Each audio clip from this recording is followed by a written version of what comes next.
Great. I'm up here. I'm in the north. In Washington State, and we border Canada. I just love it.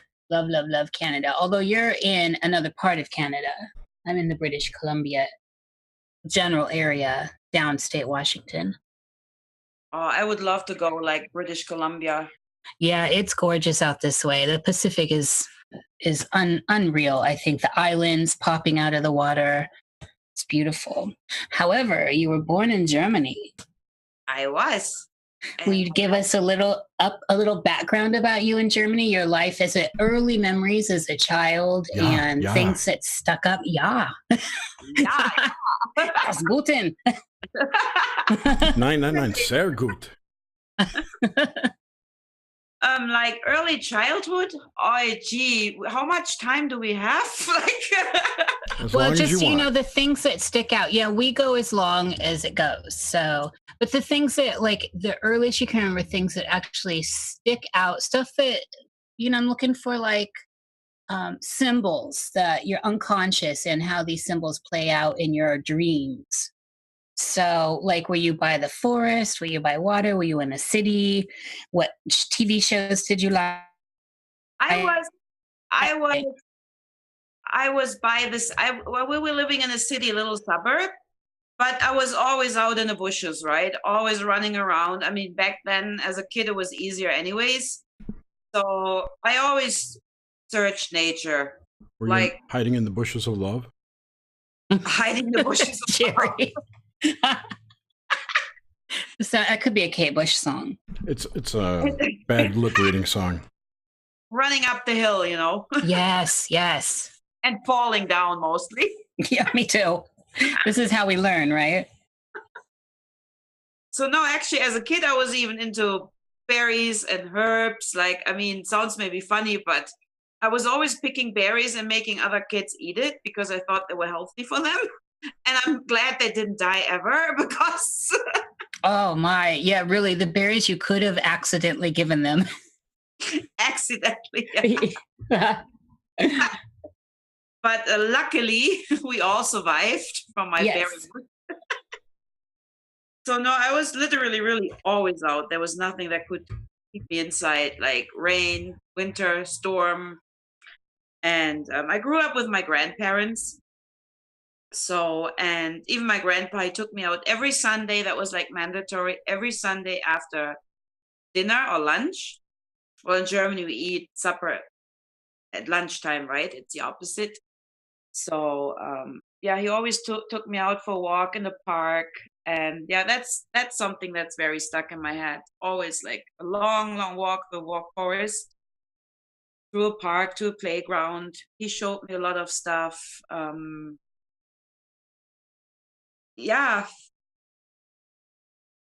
was out a lot in the nature as a kid, and mostly by myself as well. I didn't have too many friends because I was always weird somehow for others. I don't know. Must have been my aura or whatever. I have no idea. We wouldn't have you on if you weren't weird. Yeah, this seems to be something that has pulls. It's like a thread that pulls us all together. Yeah, the weird thread. We are not of the cookie cutter. It's like the thread in a Band-Aid when you open it up. Boom. So, what kind of shows and stuff? I'm not too familiar with German TV, but did you have like cartoons? Did you like what? Oh yeah, so like sci-fi, horror. Oh yeah, horror, yeah. Yeah, when I was like 6-ish, 7, we had every Saturday there was it was not called Fright Night, but some other night where they either had sci-fi movies or horror movies. I mean, not horror like these days, right? The good old Dracula with yes, all that good stuff. Any Krampus movies? What? Any Krampus movies? No, not back then. But Frankenstein, Dracula with Christopher Lee, Nosferatus, and War of the Worlds, but all the original back then, right? The good yes. one. Yeah, the good stuff.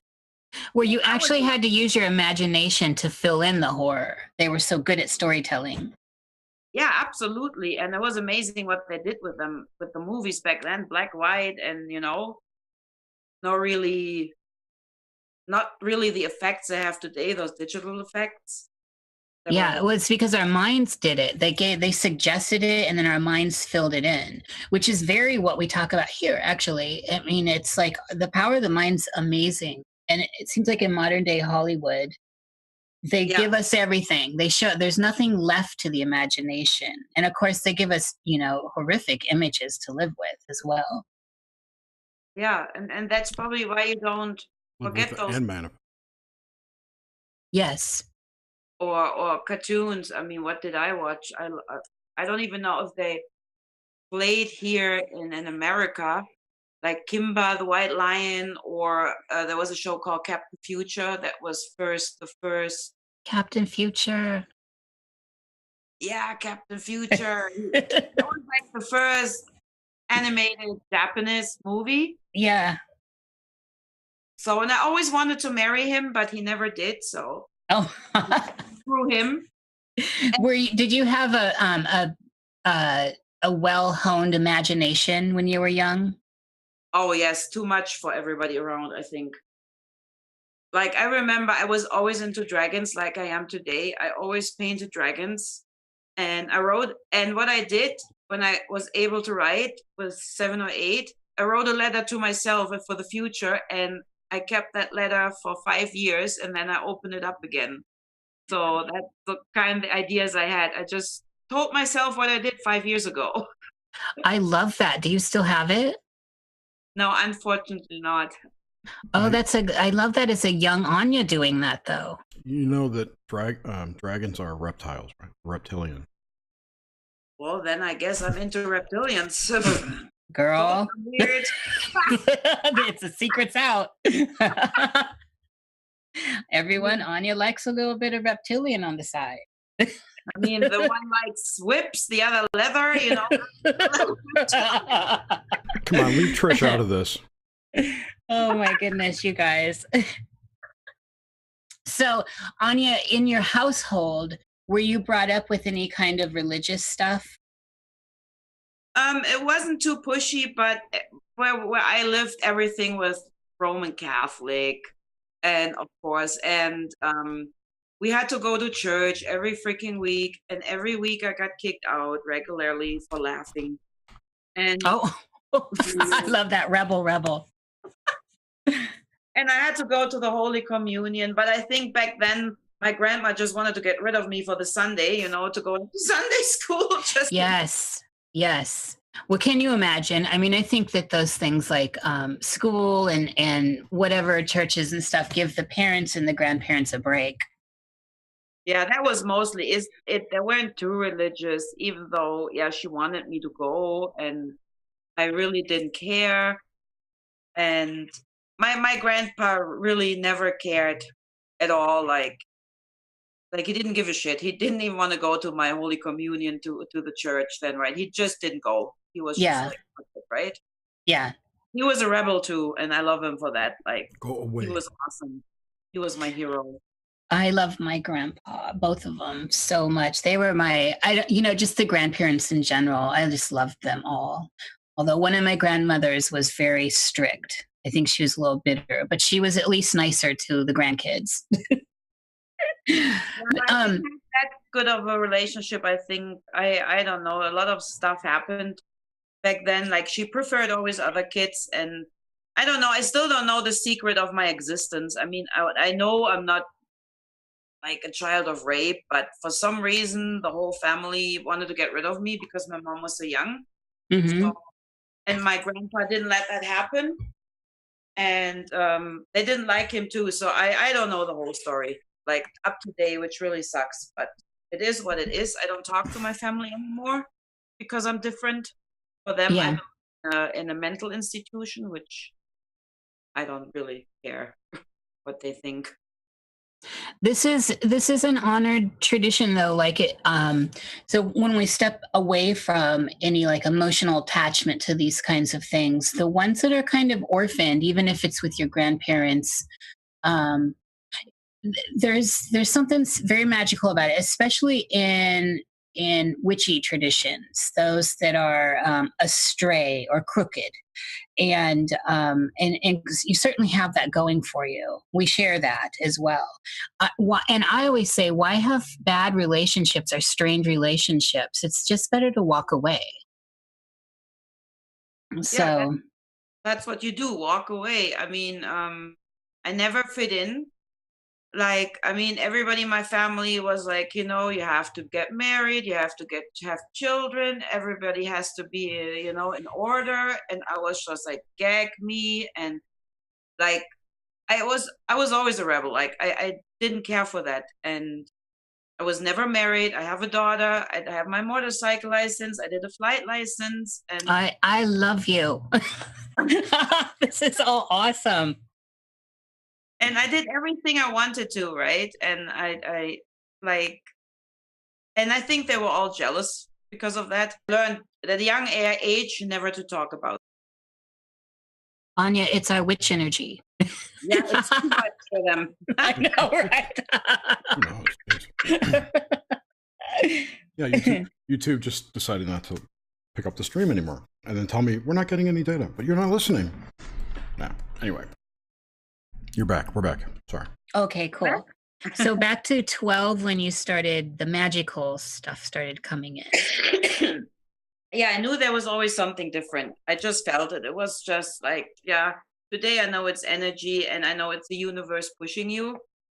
But like I was always interested in other stuffs. Like other kids were reading science fiction or started their first, oh, I'm in love with, right? I mean, I had that too, but I started reading, my first book with 12 was Freud and Murphy.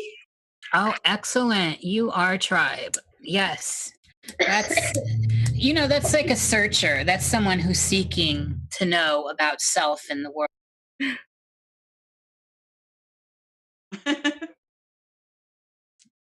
All right, it's going again. All right, here we go again. YouTube, we need you to stay focused. Yes. Bear with us. Handle our energies, please. Yes. Accept our energies. So you were just talking about when you started getting interested in UFOs and the Bermuda Triangle, that whole period. Yeah, that was just very interesting for me. And I read everything that I could find in the library about it. And also one of my favorite books was The Never Ending Story. I don't think you have that book here. It's called Krabat.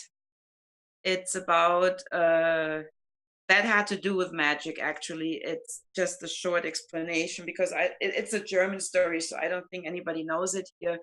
It's about a young man that goes out in the world and he hires for a job in a mill, and soon he finds out that the owner of a mill is a magician, and all the boys are hired that are trainees to become magicians.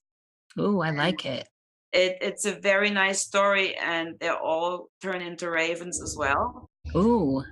And of course, he is the bad one, and the good wins at the end, right? So that was my. I never returned it to the library, and I got so in shit, and I had to pay a fee because I didn't want to. Oh man, you know, I think I know I can fess up to having done that with a couple books as well. I think most people can. There are just some books you have to have. Yeah, it's just a must. I still have that book. I actually got it many, many years later. I bought it and I still have it. So I still love it. That's awesome. When did you, okay, and then so on your timeline here, when did you come to Canada? 6 years ago, 2011. Okay, so not that long ago, really. No. I came here with my now ex and my daughter. So we just decided to start a new life. You know, one of those things where you think you can drop off all the problems at the border, which didn't work. And and 3 years ago I separated, and happily ever after by myself. I for whatever it is, I love moving and starting anew. It's a constant thing in my life, and I it's yeah. There's something refreshing when you can just start a clean slate, especially in a new place. Yeah, it is. I mean, and I've never stuck around very long at one place or one apartment. There was always something keeping me moving, and it's more like, okay, you're not there yet. You're not there yet. Of course, a new house, a new place will not solve that, what you have deep inside of you telling you it's not the right place for you. And so I'm like, okay, maybe Canada then, right? But Yeah, I don't feel home here, and I know this is not the place where I'm gonna grow old. And I'm being called to England. It was always my place, Scotland, England. This is where my soul is. This is where I feel home when I go there. yeah. And this is where I have to move to be happy, to feel home. And ever since I came back last Saturday, I just don't want to be here. It's really bad. That's, you know what, this is how I've gauged every place I've lived. When I've gone away on holiday somewhere or had to leave, the coming back, if I in returning, if I'm not wanting to return, oh, that's such a red flag. You It don't is. want to return. There's something that needs to be addressed. And so the Pacific Northwest over here, I'm always so happy to get back, always. So I know, honored, and And it was just this year was a time for me to go to England out of many reasons, and I got connected a little more in the spiritual realm as well. And I just had to go, and I just followed the call, and it did me really good. And now I know why I followed that call, and now I'm stuck here. It's like shit. I want to get out. yeah, but that's all you need is that seed. And now you just feed it and Yeah, it will grow. yeah, exactly. So let's talk about how you get around to your dream experience in general, how you dream now mostly. So like the mechanics of it, color, black and white, all that. I dream color. I dream in my language or I dream in English. It always depends where I am. So, but I definitely color. It is always color.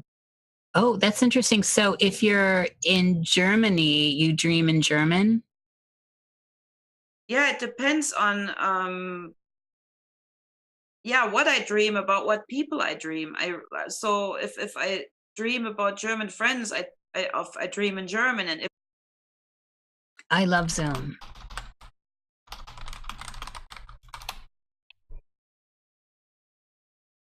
All right. Everything's good. We're back on? Yes. Hello again, YouTube. New moon and Gemini. Here we go. Mercury.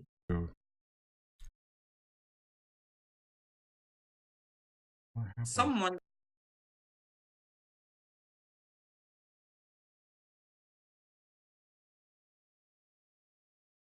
I don't think I've actually said that on, I mean, it's no secret, and my videos are all kind of related to that, but I haven't said it on Nox Mente out loud.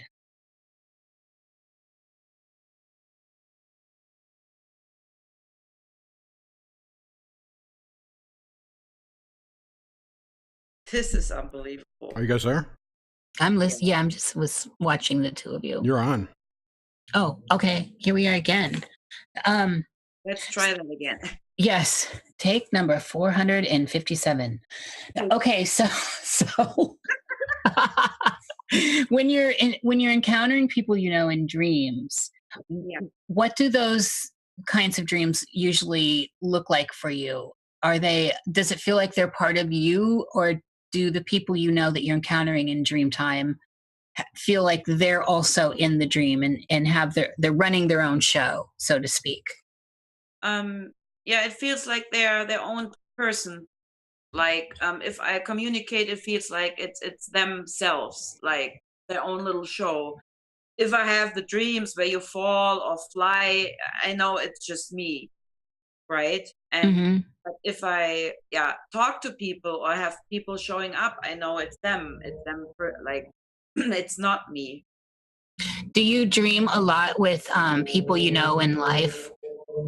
No, not too much.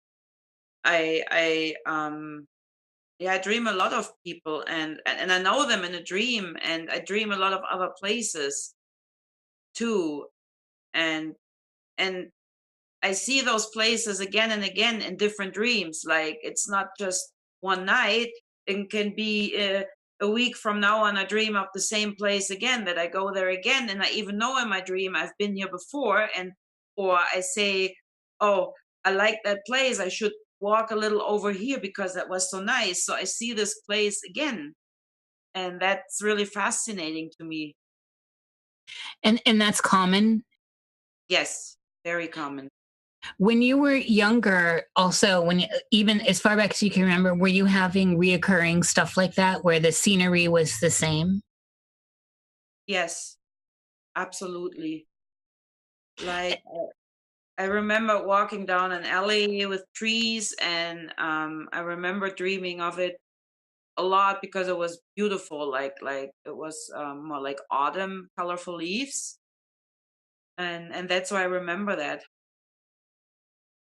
Is there, so in Dreamland also, are there places that feel like they're yours, like a house or a building or just places that feel like you go back and it's like your house, like you're going home in a way, or do you experience any of that? No, I don't have house dreams where I think I'm home. I have dreams on, and sometimes it's just creepy, and but I know that's just me, that house. It's just so much to explore, and maybe hidden fears. That's how I associate it when I think about it, right? And sometimes I just see a beautiful big house, and I'm just amazed, and I'm thinking, oh, I want to live here. It's so beautiful, but it's mostly really, really big. Even it doesn't look that big from the outside. It's huge from the inside with many, many rooms. And what's weird is the washrooms. They are never pretty. Never. How so? I have no idea what it is, but they're never nice. I never liked the washrooms. That's interesting. That is interesting. And how often do you get these kinds of architectural elements in your dreams? Um, every few months. Not very often lately anymore. So ever since I left my ex, that kind of quieted down. So that's why I'm thinking that was associated with me, with my soul, right? Finding a home, trying to get out. Um, yeah, trying maybe the washrooms, thinking about it. Maybe it was like cleansing myself, but I didn't know how, and didn't know how to get out of it because it was abusive relationship, not physically, but One more time. She just told me my health is good. We're not even streaming, so that's how fucked up it is. Wow. hit me baby one more time. All right. Or maybe toxic applies. Are we back? It's back.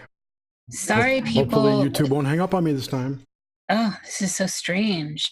Yeah, in a way, and for people in the chat, our Zoom is consistent. It's not cut out or anything. So yeah, it's a surprise when Anya and I are talking. We don't know. So let's talk about lucidity in your dreams. How do you experience lucidity? And there's a lot of you could consider lucidity in a spectrum of ways: being out of body, right? Astral projection or astral flight, that kind of stuff. We are awake and aware that you're dreaming and you're not in your body, and you have control. Yes. I have flight dreams, where that we all have, or that we can't move, when you want to run and you can't move. So, but I also have those lucid dreams, flight dreams, where I'm flying, but I can't, or I know it's out of body because I cannot go any further. I see like a net above me. Oh. And I cannot go through this net. It's like cut off. It's like you cannot go it's more like a safety thing. I want to go past it, but I can't make it through it. It's like mostly like I would say, okay, you cannot go any higher because you're gonna like not gonna come back. We just heard something very similar to this last night with Joe. Jerry, is this interesting, right? Yes, totally. Oh, wow. Okay, so when you're flying... It is Synchro Week. It is Synchro Week. Week. Come to the hive with your synchronicities, people. Okay, so when you're flying, how do you fly? Do you float around? Do you do a Superman kind of flight? How does that play out? Are the insect wings, feathered wings? Well, if I'm myself, then I just flap my arms, right, to take off. And this is like when I know it's like an out of body thing. And like I said, when I see the net that I can't go through, but I also have dreams where I go, or which I know it's an out of body. I always go through the window, and I just let myself fall. But then I'm in a different world. It's not this world anymore. It's like, oh, people gonna get a laugh out of it, but I dream I'm a dragon. Then it's like literally not me anymore. I know I'm entering another realm. I'm not saying I'm a dragon or a reptile. It's just like I'm entering something, right? And yeah, but even there, I cannot go any further than the universe lets me. Either there are walls, or there is such pitch darkness that I can't see and cannot go there. It's like I cannot go any further than whoever lets me. I'm fine. I find this a little bit stuttering on how fascinating I find this on the heels of Joe Roop's story last night. Yeah,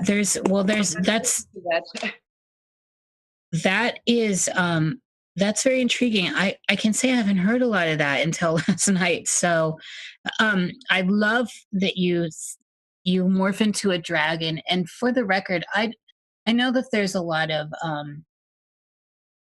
for some people, dragons might be negative, but then for a whole other half of the world, dragons are positive. So I like that you have that imagery swimming around and that you fly as a dragon. It's very fierce. And certainly in the mythology of in our mythology, the dragon is an alchemical symbol, and it's a symbol of power, and it's a symbol of self-actualization. It's something that has come from the fire and moves forward. So it's very powerful. So when you're lucid, okay, so in this experience of lucidity, have you had the experience where you've actually been able to see your body? You mean when I'm out and I turn around? Yeah. Just once when I was 12. Would you tell us about that? Yeah, sure. Yeah, I was about 12, when I said, like, when this all started. And I fell out of my bed and I woke up and I'm like, oh shit, how could this happen, right? And I got up, but I felt so weird, so light. So I got up on my knees, on my feet, and wanted to go back to bed. But then, whoopsie, there I was already. And I was like, what the fork, right? Like, just standing there and staring and didn't know what hit me, but I wasn't asleep. I know it wasn't a dream. I was totally aware of what was going on. That's why I was like, but again, I wasn't creeped. I was just like, what? Right? And so I'm like, okay, well, what are you going to do? I'm like, so just by instinct, I went back to bed, and then I was back. And that was just a short, brief moment. But I wasn't scared. I was just like surprised. It didn't make sense to me. I didn't know what it was back then. And you said this was when you were around 12? Yeah. Yeah, so that was when you're getting into all this magical stuff too.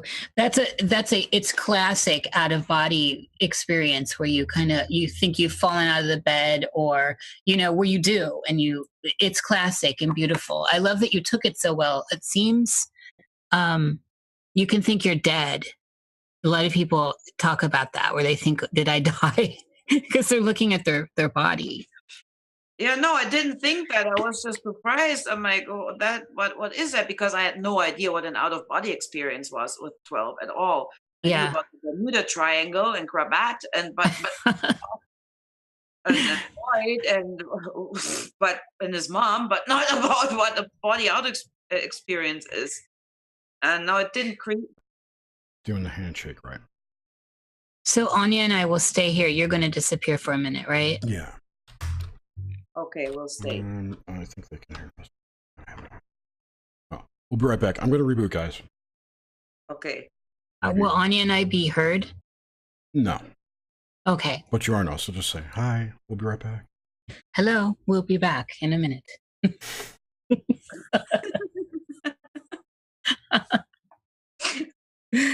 Voice.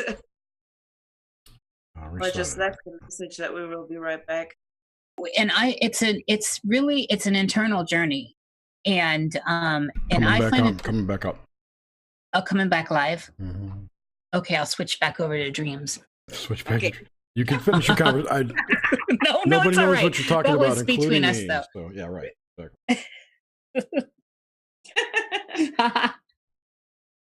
So where were we? I think I was. Are we live? He'll give us the cue. I say we should start over.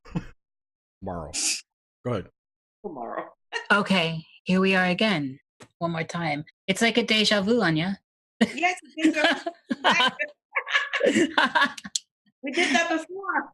I know, we've been here before a few times already. Okay, so back to dreams. So one of the things I found significant, I'm really glad I always take notes, but tonight especially with all this. So 12, the ages of 12 and 13 are so significant, and a lot of mainstream religions acknowledge this as well. But you clearly had quite a lot going on at that time naturally, and I'm finding that significant. What is this? So was there any, so I'm kind of backtracking a little bit, Anya, but so when you were 12 and 13, was there anything like dramatic that happened in your life? Not when I was 13 before, but at this point I was aware of it. So it was nothing that was played subconsciously. I think, yeah. It was just the natural flow. Yeah. I mean, I was abused as a child, but I mean, I'm fine with that now. But yeah, maybe that hint pushed me to a little bit on the way, could be.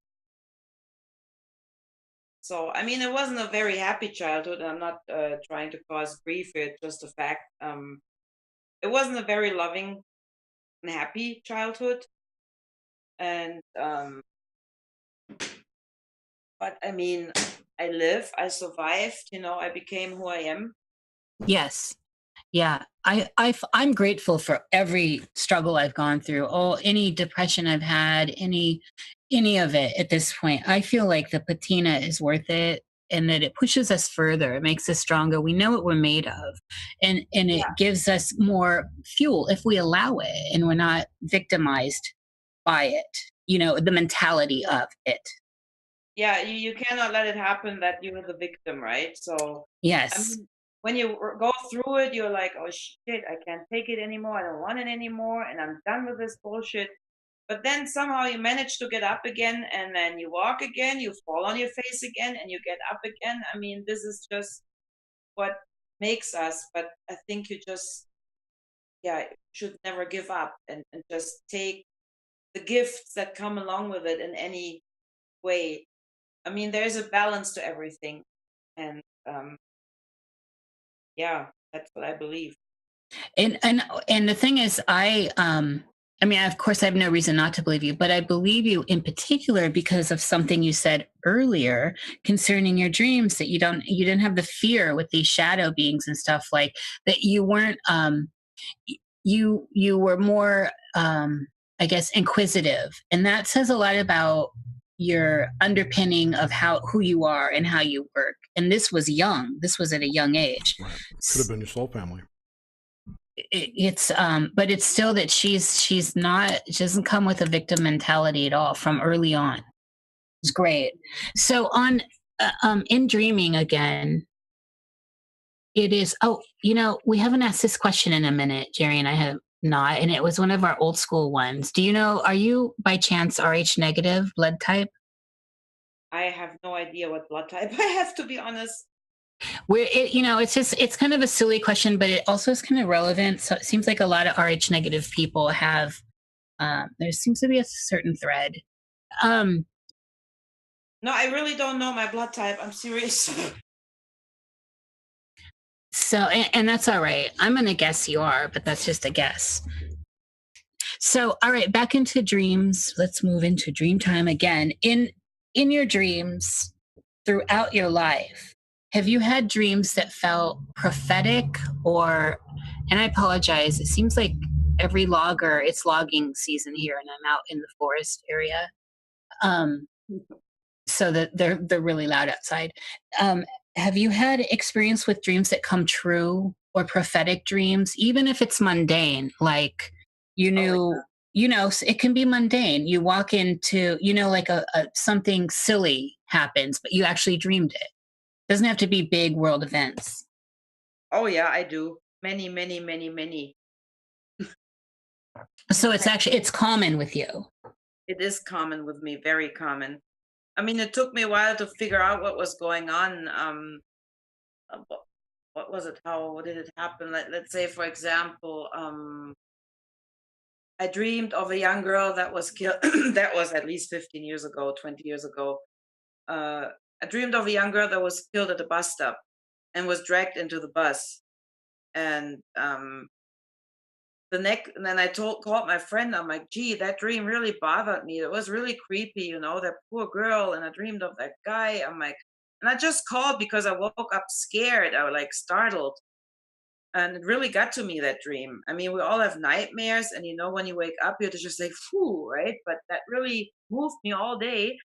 And then the next day, my friend calls me. She was like, shut the fuck up. Did you listen to the news? I'm like, no.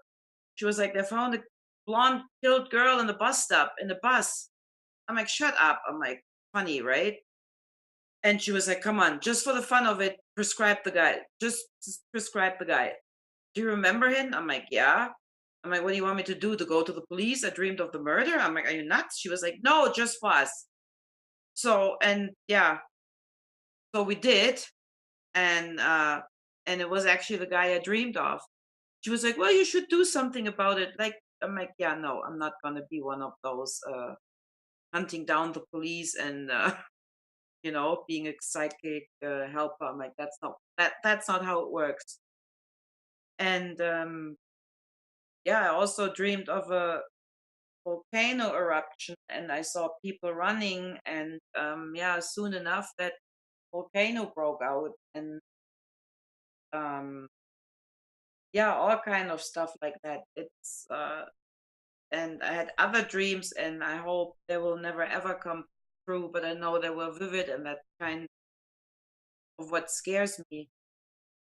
So Can you, first of all, I'm impressed. And secondly, Trish, your friend, our friend, the friend of the show, Trisha has these types of dreams too. You two are a powerhouse together.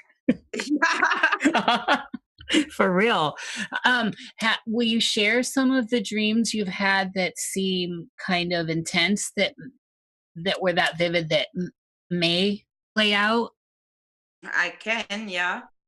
One of them, actually, it sounds more futuristic. It was well, I saw buildings, and they were kind of burned down, and I saw meteors coming down, like, yeah, like a fire rain. And I saw people running, and I was calling people to get in the building to hide, because I had a spot where they could hide. So, and I heard the alarm, that goes off outside, the loud alarm, not fire alarm, but like an alarm system. And people were just running, and that was just part of it, because I just see it short. I don't have like an hour-long dream, luckily. And the other one, I saw men in black, not soldiers, not police, just men in with weapons, and they were all dressed in black. And there was a fence, and people were behind it, and they were putting not yeah like not a cage, it was a fence, and they were putting people in there, and those people were actually, I would call them activists, like people were on a revolution, you can call it this way, and they were shooting people. So, and yeah, like I said, it wasn't police, it wasn't soldiers, it was just like, I don't know, some kind of authority. And they were dragging people out of the houses and putting them behind that fence. Oh wow. Could you tell like the area this was happening? When was this? When did I dream that? Yeah. We Like this year? yeah, a few months ago. Before the volcano erupted in Hawaii or after? That was far before the volcano erupted. Of which you also dreamt of. Right. Well, I was just thinking, you're talking about people running away and fireballs falling on them, fire rain, you said, right? It just kind of sounds like running away from a pyroclastic flow. Could be too, yeah. Don't know. But then the police, like the figures dragging people out seems less hospitable than the stories of people being evacuated we're hearing. And then she saw FEMA camps. Right. Right. Absolutely, Jerry. Queue in the Walmart. So okay, so and what else do you have in your canon there of possible psychic dream? I dreamed of another volcano, and I saw people running on the street, and the ground was opening up, and yeah, people were running, and I was standing facing the people running, and I was just watching them, and that's when I just watch and I don't talk, like really, or even if I talk but people don't hear me, I know it's like a vivid dream. And they were just running towards me, and I was just watching it, and yeah, but that was not Hawaii. It was New Zealand. Oh wow. And I think there has been active they're all getting active right now, really. There's a lot of activity that anything have you had so on this, I'm super fascinated in this stuff, and you're really the first person we've had that's talking about these kind sharing in public some of their more possible remote viewing type dreams, psychic dreams. So I thank you. Because I would like to get more into some of that. Have you had anything in at all ever really about UFOs or aliens in there? Not really. Well, I had once a feeling I was carried away, but that's been many, many years. Like an abduction? Yeah, I just had the feeling I was dragged on the floor, but that was many years ago. Yeah, I'm trying to else that was just me, and it was like not like an out of body experience. I just felt myself being dragged on the floor, and I don't remember anything else. That's interesting. But that's been many years ago, at least 20. Okay, and so what's your experience with deja vu? What my experience with deja vu? Yeah, how do you like when you experience it, are you able to figure out why you're having that feeling, where it came from? Was it from a dream, or do you know? Yeah, I know what you mean. Yeah, I mean, okay, in conversations you have deja vus a lot, I find, but that could just be because you repeat a certain word that triggers a memory. But it's just certain situations, you have not had that situation, and still you feel like you had that situation. So um, maybe it's just in your mind. Maybe I don't know. Maybe it's like something that you knew that would happen, and then it finally happened. Or like you said, maybe it happened in your dreams. But where it comes from, I really can't tell you. But I do have that a lot. I actually had it last night, to be honest. Are they? Yeah, I'm having a lot right now too. Are you having more right now, or so you had one last night? Are they amping up, or was that unusual for right No, that wasn't unusual. No, I get them more often. And like I said last night, I had a situation, and I know it didn't happen because I wasn't sitting there before. Like, because I totally rearranged my living room, and when I did my live stream, I was sitting at a totally different area where I've never ever sat before in my house. now? Mm-hmm. And I was talking, and it was like totally deja vu. So, but I know it didn't happen before because I wasn't sitting there. Did you intentionally sit elsewhere to avoid sitting there? No, I get that. I move furniture around I once mean, a while. it could be something in the future. If you might move it back because you don't like this pattern. Could be. Right. I mean, a lot of times we don't talk about like the nexus of the deja vu, like where it actually started. That's a good point. Plus, the new moon was today. Yes. Moon in Gemini. So I think that things heat up as you get closer to the new moon. Oh, Lord. Okay. So, Jerry, what were you saying, though? You were talking about the new moon? Oh, it was a good little thread you had going. The new moon energy. Oh, as we get closer to the new moon, it seems like a lot of people are, I remember what I was going to say, dreaming, having more prophetic dreams, whatnot. And to that end, there's a lot of people out there talking about gloom and doom coming in the summer, summer of Armageddon, whatever they're saying, right?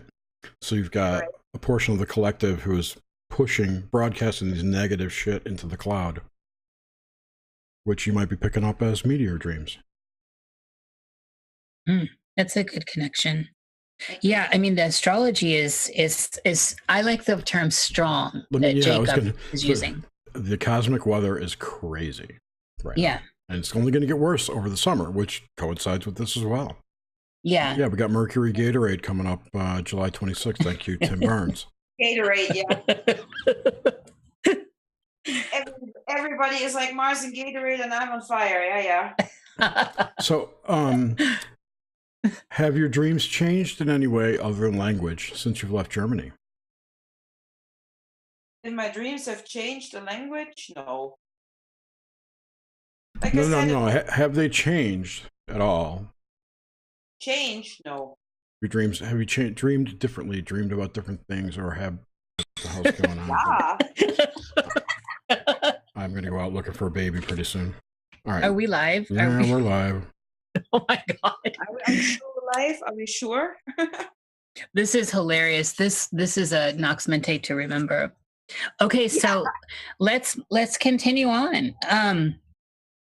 Okay, so how do you know when you're okay, Anya, here's where I want to go. Yeah. Have you encountered dead people in your dreams? And it doesn't have to be people necessarily connected to you, although those I'm very interested in, and as well as pets. But people that are not living in this waking life that we're in right now, the nowness we're all having. Well, I don't dream of them. I see them. You see them in waking life. Yeah. I see that. Do you? Are there any in my house right now? We want to hear about it. Does Jerry have one right now hanging right around? Wait, I don't have my camera on because I thought that might be pretty. All right, there you go. And watch tell us about it, Anya. Well, if I dream of dead people, it's mostly my grandparents. And if whoever shows up in my dreams, I know something major will happen. It just I just protocoled it a bit over the years. And it's like mostly someone will die. If I dream of my grandpa or grandma, someone will die. Mm. Must not be someone close, but there's always a death or something major will happen. That's interesting that they foretell this, that they're an omen for death in. And it's not that they tell me that, I just know because, like I said, I kept track of it, right? What happened when I dreamed after, because it was so, like, yeah, it just felt weird to me that every time something happened, so I started making note of it mentally. And every time I dream of them, I know something major will happen or some death will occur. So it's interesting. Yeah, I find that very interesting. And also, one of the things that is interesting is that it's actually a reliable pattern. Yeah, it is. It's totally a pattern, reliable. Yeah. So tell us about how you experience seeing dead people in waking life. Yeah, of course, first when it started, I thought for sure I have a screw loose and I need medication. Like I thought, okay, that's how it is when you go schizophrenic and you think you're totally normal. Because it's like nothing where you're like, oh yeah, I'm cool with that. It's like you're like, what the hell, right? It's my first experience was I was lying in bed, I was reading a book, and I was wide awake, and then I heard a crash in the hallway, and I'm like, shit, I thought my mirror came down. So I went in the hallway, which was a small one, and nothing fell. So I checked the kitchen, and I sneaked into my daughter's room, and she was maybe having a party in there, but nothing, all quiet. And I'm like, that's how I see it. Oh, that's a good way to explain it, actually. Yeah, because I cannot say like, oh, okay, you see a ghost in front of you like a real person or a hologram. It's just like a thought. That's how I can explain it best. And I saw this guy and I'm like, okay, and I poked myself. I'm like, I'm up, I'm cool. I'm like, okay, it's not the book, it's not the movie. You didn't eat a pizza before bedtime. I'm like, I'm okay, right? And then at one point I was just like, "Wait, could you just fuck off? Like, please go away. Like, this is like." At one point I realized it was a spirit, soul, and I'm like, "Okay, I don't know how you are, but I can't help you. Can you please go?" And then he left. And then 3 days later, I get a phone call from a very old friend from many years ago when I was like 19, and I'm like, "Oh wow, that's a surprising call." And she was like, yeah, I know it's been a few years. I'm glad I tracked you down. But I know you and Bernd was his name. You were always good friends. And, well, he used to be a good friend. But then over the years, sometimes you lose track, right? And I just wanted you to know he had a car crash 3 days ago. I'm like, excuse me? Oh, wow. She was like, yeah, he had a car crash. I'm like, a car crash. Nox Mente. That is what? Sorry. This has been the most interference we've had on a Nox Mente. Totally. Yeah, it's disturbing and it's making me angry. Mm-hmm. Well, I'm not angry. I didn't light the incense. I didn't pull tarot cards before. I did that. I pulled tarot. I have my candle. Broke ritual. That's what happened. Jer, I bet those things are important. I know. Yeah, you always got to clear and protect. Yep. I got the candle going. I got the incense as usual, sitting here with my best friend, the crystal ball I've had since I was little. Oh, not me? No, well, you're runner-up, Jer. All right. You're my partner in crime. I'm pretty sure we're back. Internet crime. Yeah, internet partner and internet crime. Can you guys crime. hear us now? Okay.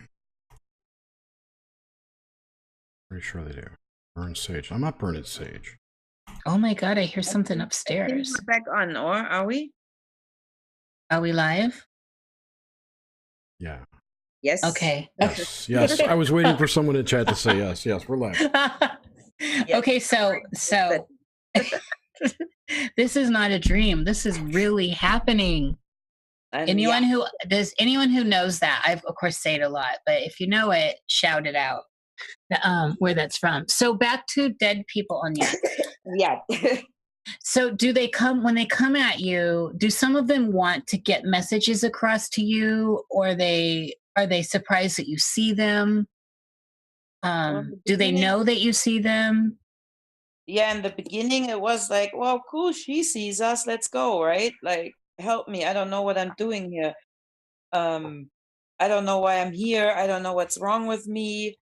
So, and in the beginning, it was very annoying for me, and it was a lot because I really thought I'm losing my marbles to be honest. Hmm.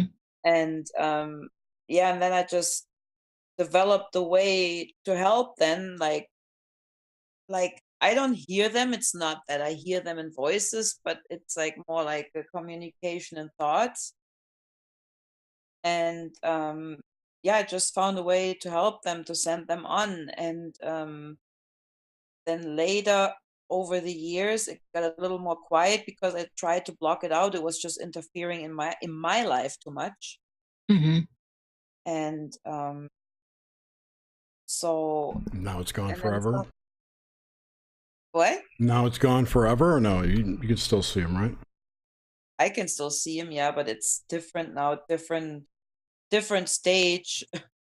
It's more like That's interesting. yeah, it's more mostly I'm at the point now where I really see old spirits like that they have been caught here forever and ever and ever, and they're not happy anymore. And those what people maybe call ghosts or get scared of because It's a they don't have negative energy. the negative energy, but I'm not scared of them. So Can't I hurt you. dive into that.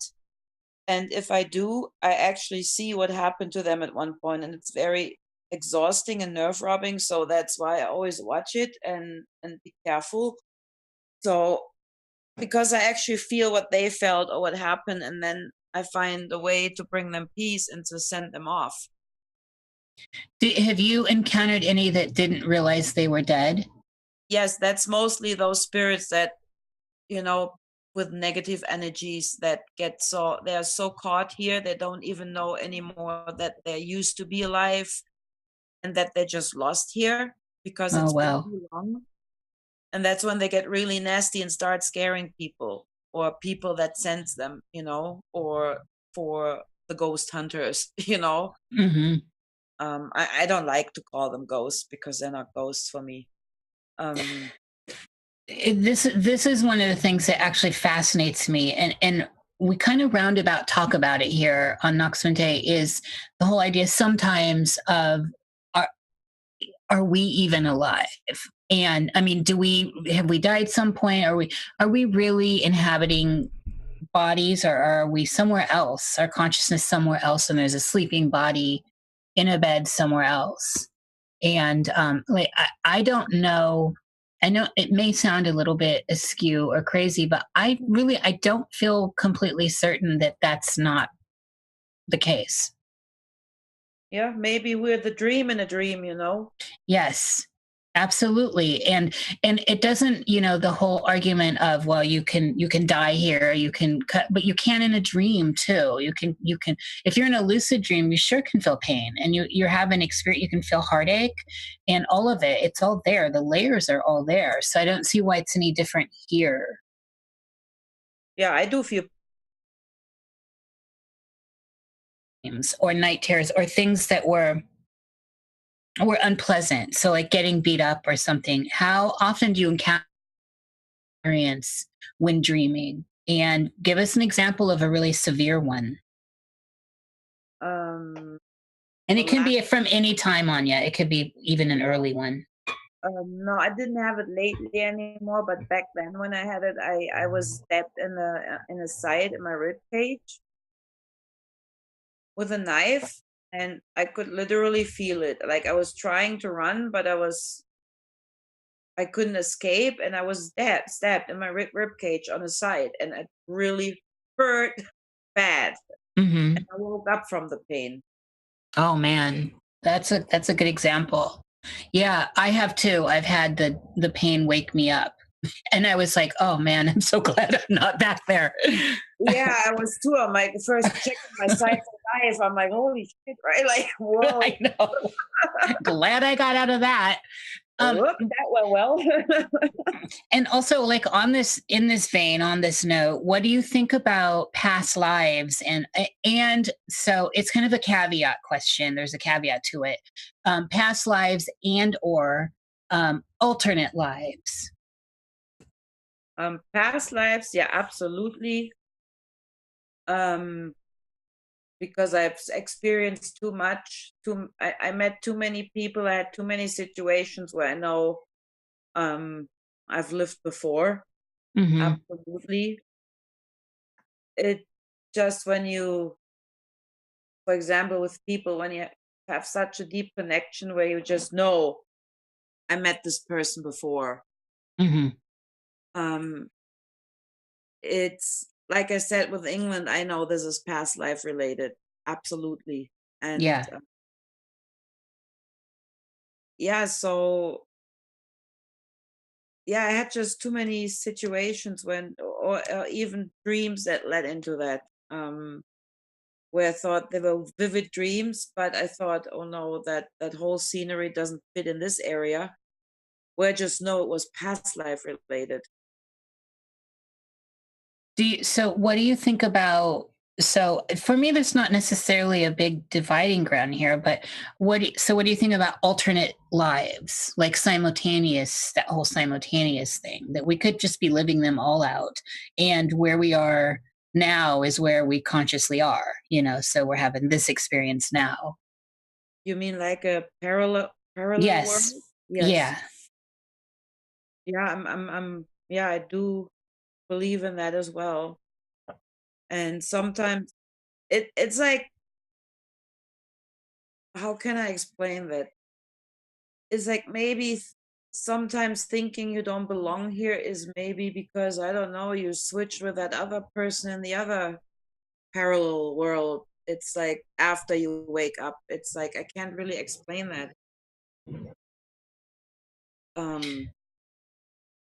Can I explain?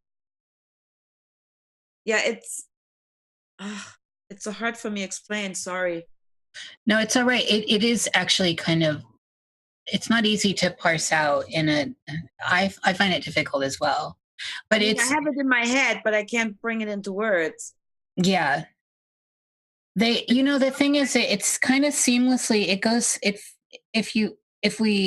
find that when, with people who are open to the fact this is not it, and that there's a possibility that they're open to other lives, then the whole parallel life thing kind of falls into it, because it also fits nicely with other lives, such as past lives, but those could be at a parallel to us. Yes. Instead of in a continuum that is the past. Yeah. So, okay, on this, and in this area, what is your idea of what's happening now? So, of your waking life as Anya, and in the fact that you're conscious here, and that's kind of your avatar, and this is the life you seem to be focused in on at the moment. How does dreaming, and then I want to parallel death with that, so we have a little bit of a timeline, I guess. How do these things all play into your conscious here and now? My dreams? Your life now. What's the difference? This is usually when Jerry comes in and clarifies me, but he's chewing. I rely on Jerry sometimes to come in and say what she means is. I'm sorry, I didn't get to eat because I've been fucking around with the stream. Jerry. What did you, I wasn't even listening. I'm trying to, the idea of the nowness, but how it plays into where consciousness is. So we were just talking about parallels. I was going to talk about that. I wanted to bring that up with Anya because she said she believes she has past lives, but I know she knows that there is no future and past. It's just now. So how do you work that into your past life belief?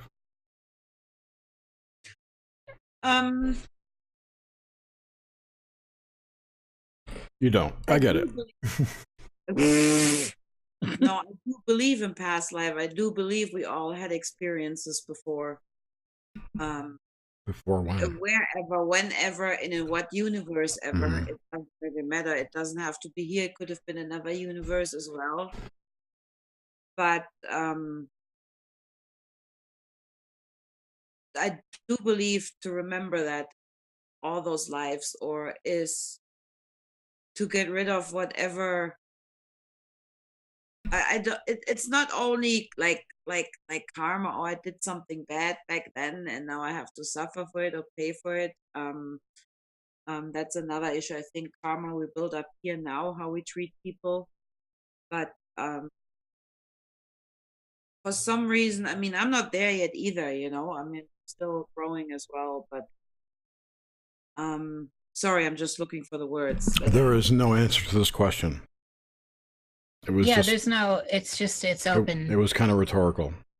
To respond. Don't do that, because I will look for an answer and then. Well, if you came up with one, baby, I'd be amazed, and it'd be awesome. Addressing multiple dimensions for dreaming, is that what you said? Is that what you wanted me to talk about? Or whatever? Yeah. So I think the idea that Nish was bringing up was that there are infinite or some large amount of parallel realities. And when you dream, you can visit them. So sometimes you're doing mundane shit like filing folders or whatever, answering the phone at the pet store. But sometimes you're like secret agent man. You know, bombing stuff. It's whatever. The idea here is that instead of your brain's not generating it, or the consciousness isn't generating it, this is actually one of your quote unquote past or future lives that you're not focused on when you're dreaming. So if you're here now with us, which you are, when you're awake, you're kind of focused on this reality and you can't really leave it. Most people can't. But when you dream, maybe you're free to leave and go visit your other lives. Right. Yeah, I have this place where I dream of a lot. It's like it's a hill. It's in the green, and it has 2 moons. Oh, that's interesting. And I dream of this place a lot. Is it 5D Earth? It's sorry. I'm sorry. I didn't mean to. Jerry.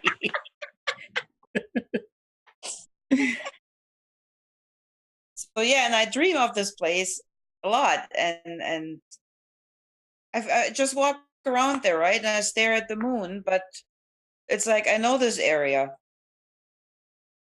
It's like I even walk around there, and I know how to get to my hill. So, and I know this is not a dream. What do you think with relationships that you have? So, like, say your relationship with your daughter, how do you think that plays out when we strip away this lifetime, you as her mother, like just you as souls, you as beings in the totality of all that is? How do those things parse out for you? How do you mean that? Sorry.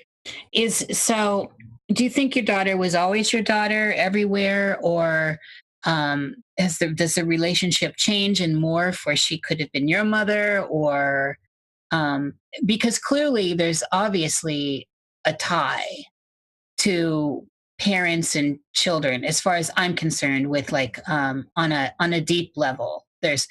I don't know how it plays out, and I don't actually have answers, but I'm always interested in people that I don't have children, so I don't even know how to ponder that properly because I don't have the experience.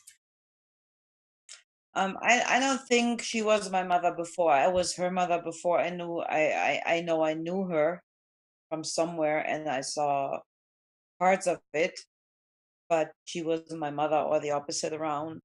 She was part of a family or a closer friend. Do you think you're working out, like, for lack of a better word, karma, or is it love that brings you together again? Is it debt? What do you think it is? I think it's love. Yeah, that's certainly what I felt with my mom. It's not, I don't have a creepy feeling, bad feeling, sad feeling, or anxiety feeling, like with some people that you see where, you had a past life relationship with, you're like, wow, it's like, I knew you, we were badass back then, right? Warrior, ever. Or you see that person like, you fucked me up, you stepped me in the back, you bastard, right? It's like, but with her, I know it's just pure love, and we have a wonderful relationship and very close, and she's very spiritual too, and it's just wonderful. So I mean, of course, we had our up and downs like every mom and every teenager, right? But yeah. Other than that, we have a very close relationship, and I'm very happy about it and grateful. Do you in your lifetime as Anya, throughout all the periods of it, have you always felt like the same person, or has that changed over the years?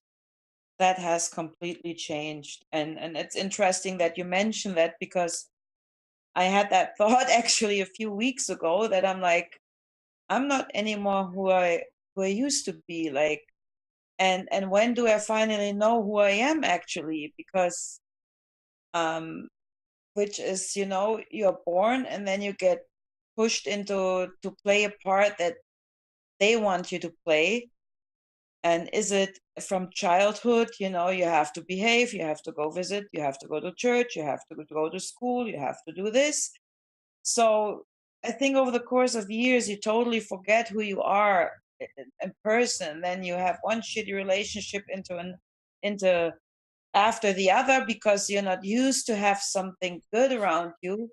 I'm just talking about myself, as an example. And you just find the right man that just matches into your old pattern of family and bullshit, and you just continue to live the life that others wanted you to live.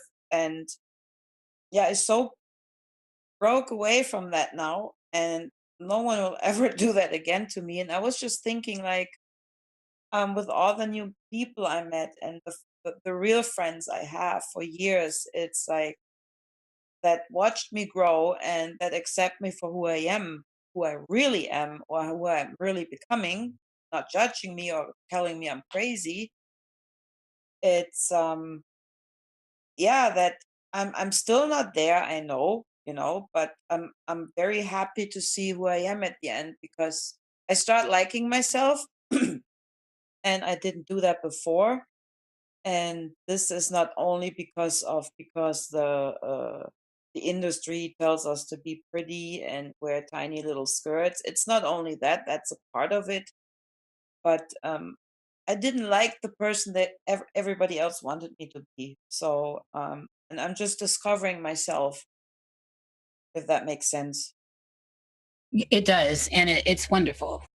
Yeah, I certainly feel like I'm not the same, and I love this process, the deep, especially those of us that are. I admire people that work on themselves. Let me put it that way, and so that are digging in the dirt of their soul and asking questions and not afraid to um, speak out and even contradict themselves through the process. Because how do we move on? How do we evolve? How do we change? And so yeah, that was beautiful. What do you think, and this will be interesting from you because you experience people that we consider dead. What do you think death is, the way we see it from this side? From this side, for me, it's like the death when you move on. Yeah, so I mean, we already have an idea that that that we don't die, right? That our energy doesn't die. But what the process, I guess, of dying, and so for example, for me, I feel like I'm constantly learning how to let go, and that when I can get to that ultimate state of letting go, which I think is an awakening, actually, like a birth. Yes. that then I've attained that. And part of, one of the biggest things is, and I've seen this through dreams, is letting go of my shell. As much as I can have been in my life unhappy with things about myself that I wanted to change, not necessarily physically, but in my life. Um, I still am attached to my life, and so I don't want to let it go. And certainly death represents letting go. You have to let go of everything to move on. So I'm trying to figure out where you stand in that whole process. What are your ideas of it? What are your thoughts? Um, yeah, I'm still in the process too. I couldn't let go yet, right? I know there will be something greater. And I think the reason I can't let go yet is because I'm not, I didn't let go of everything. Like, and I think a main part also is forgiveness, forgiveness for everything that ever happened, to forgive yourself for everything, to forgive others. And of course, it's my daughter, my granddaughter, right? I wouldn't want to leave them behind because I know they would suffer bad. Um, yeah, that would be my main problem I had, my daughter and my granddaughter, knowing they would suffer. And plus me, I'm not ready. I enjoy, walks in the woods. I enjoy helping um, people that want my help. I like what I do. I like my energy work. I like doing tarot cards. I like doing herbals. I like to help to bring people on the way of awakening or towards awakening, and I think we all play a big part of in it, to help each other and support each other. So that's why I'm not really ready to let go. And I think that's what we are not ready yet. Yeah, I agree. I do think it's really an intense. Well, it's kind of like the major work in life is learning how to let go, and what a stumbling block forgiveness is, and not just for forgiving others, but ourselves as well. Yeah. And we can talk about it all we want, but it's a big Let's deal talk about inside. that. Let's talk about forgiving oneself. I don't get that concept. Well, like at a gut level, you hold on to stuff that you may feel guilty of, and yet you can intellectually on the surface say, or I'm sorry, and yet somewhere there's some sort of trigger in a complex that won't let you get over something that you feel responsible for. I see what you're saying. Forgive yourself for something you feel bad that you did to yourself. Yes. Yes. Yeah. I got it now. So, and it's so individual, I don't have and anything it can like be, that. yeah. Of course not, Jer. Well, we've already ascertained we are dead. So Yeah. And I have zero karma, so I'm good.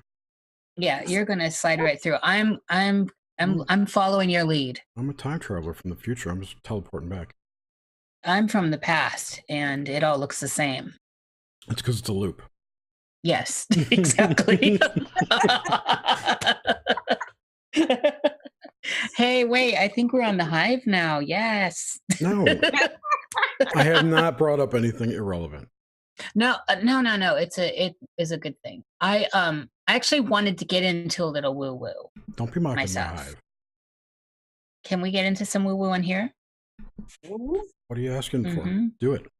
The woo woo. So Anya, what are your thoughts on things that are related to other humanoid type experiences? So, like the Fae, or aliens, or crypto stuff like Bigfoot and cryptozoology, all that stuff. Beings under the water, beings in space. Oh yeah, absolutely. I mean, I myself, when I do energy healings, or I mean, I travel into other spheres, and in my not meditation, but into other realms, not spheres, realms. And I myself, I work with Odin or Thor or sometimes even Loki, Mm-hmm. Freya, depending on what kind of work I do, and I work with the energy. So, and also, yeah, Faith, absolutely, but I don't see them as so cute as everybody else does. Yeah, I agree. It's funny how they turned into sweet and fluffy. Yeah, and I don't know when this happened, but Victorian period. The Victorians made them little cute little fairies. Yeah, no, that's not it. No, from what I grew up with, they're scary, and you appease them. You stay away. And you better like not step on one, or I mean, it's like, let me put it this way: you treat them with lots of respect. So respect and space. Yeah. So yeah, I do believe in them, but not, like I said, the way we got told in the fairy tales, like. And yeah, and I'm sure they're like, what gets me sometimes, it's all the shape shifting thing. It's like, for me, shape shifting, for me personal, no, I forgot that stupid word, crying out loud. What help me. It's not channeling, when you have someone taking over in walk-in possession. In a walk-in. There is no walk-in. Okay, well, I'm trying to give you a word. I'm thinking possession. Not possession. Attachment. Channeling, walk-in, attachment. In it starts with in. Invoking. Invocation. Invocation. Yeah. So this That's is actually essentially possession, by the way. What? That is possession. I don't call it possession. It's something that I let happen. So possession is for me when someone takes me over without my permission. Right. Okay. So it's possession with consent.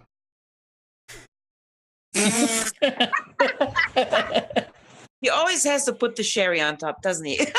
He's the cherry master. You have no idea. I'm just trying to categorize everything properly. I don't like the fact that there's 100 different words for one thing. And Jerry's also a whisperer of many magical things. Kitties. I'm not going to say it on air. So, no, but there's just too many words floating out there, and I would like to constrain the dictionary a bit. Yeah, but that's the word I use. So there. And it's proper.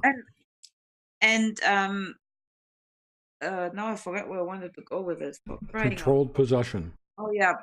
No, that was not funny sandwich there. Yeah, that is actually what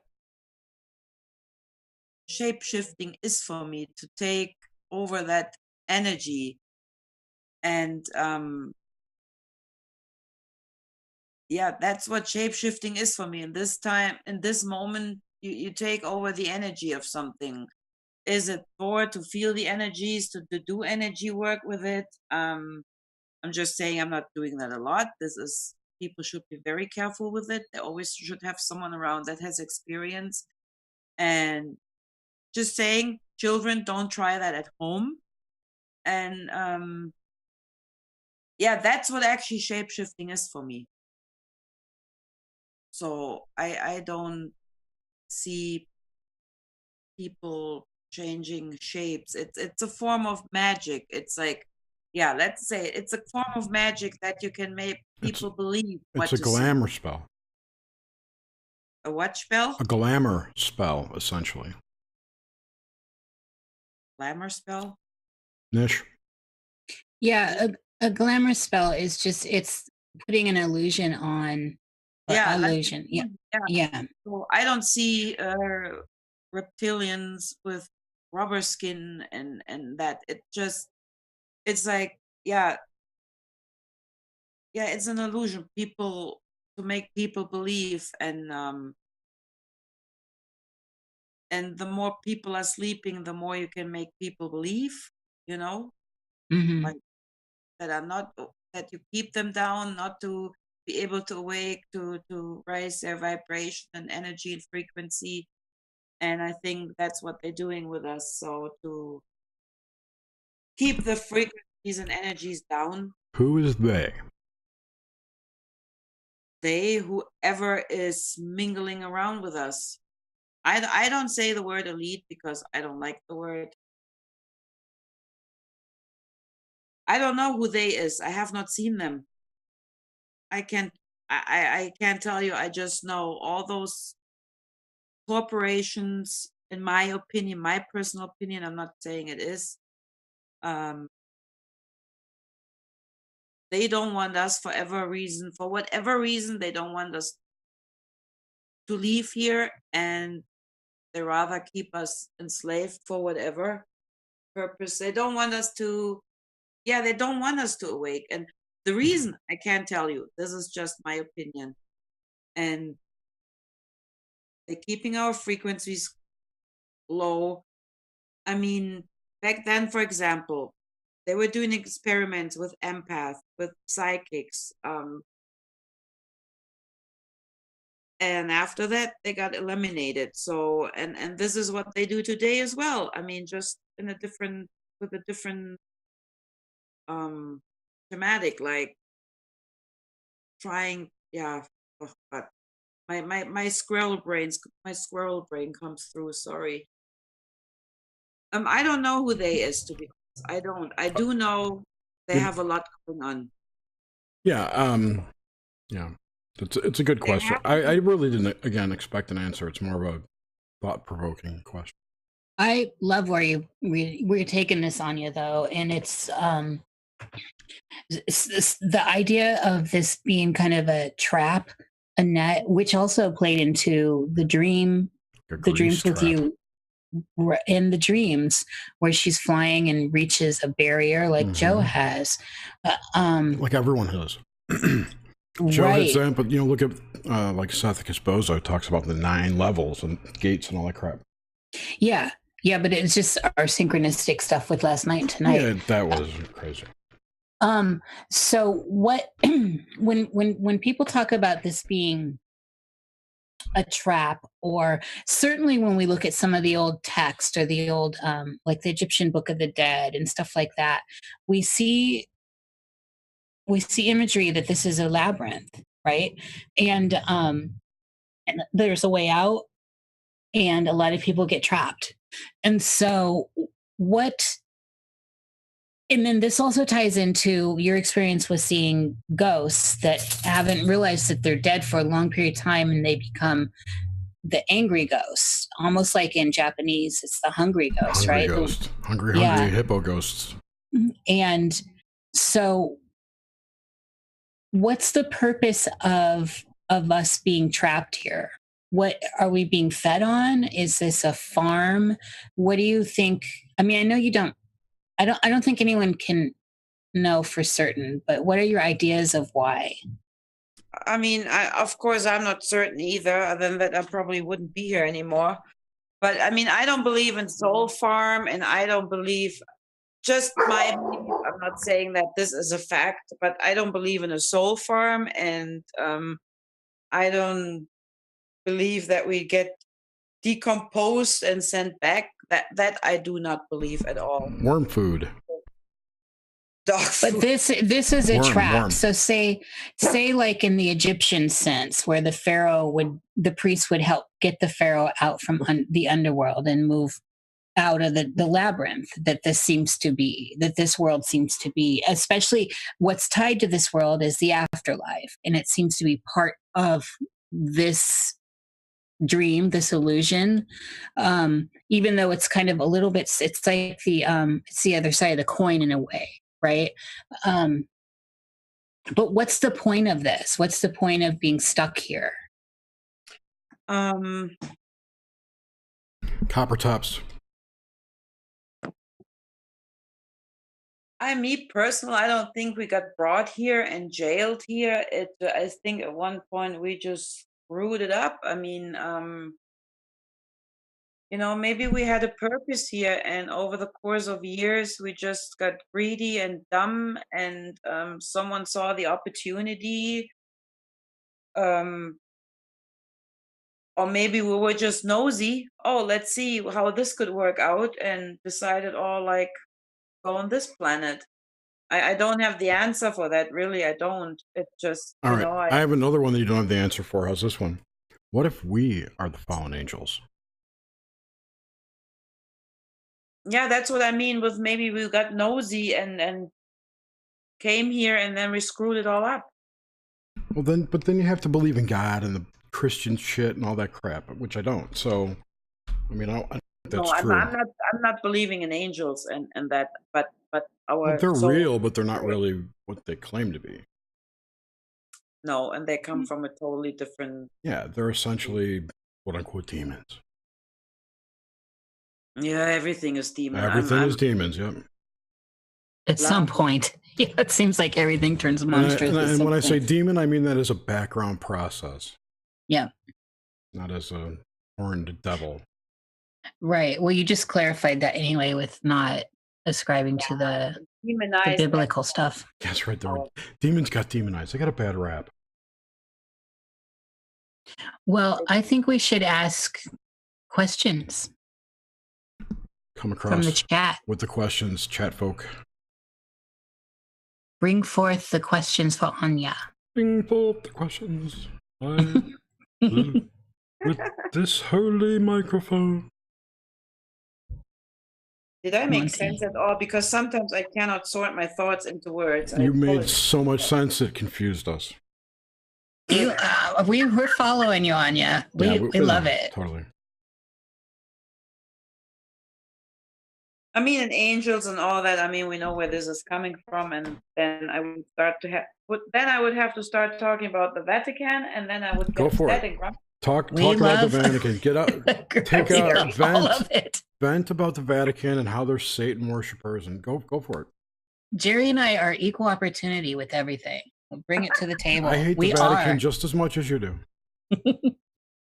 I just think the Vatican is a corporate controlling organization, and I would love to see what they have down in their basement on books. I'm talking books. I'm not talking about that they have anything tied up down there.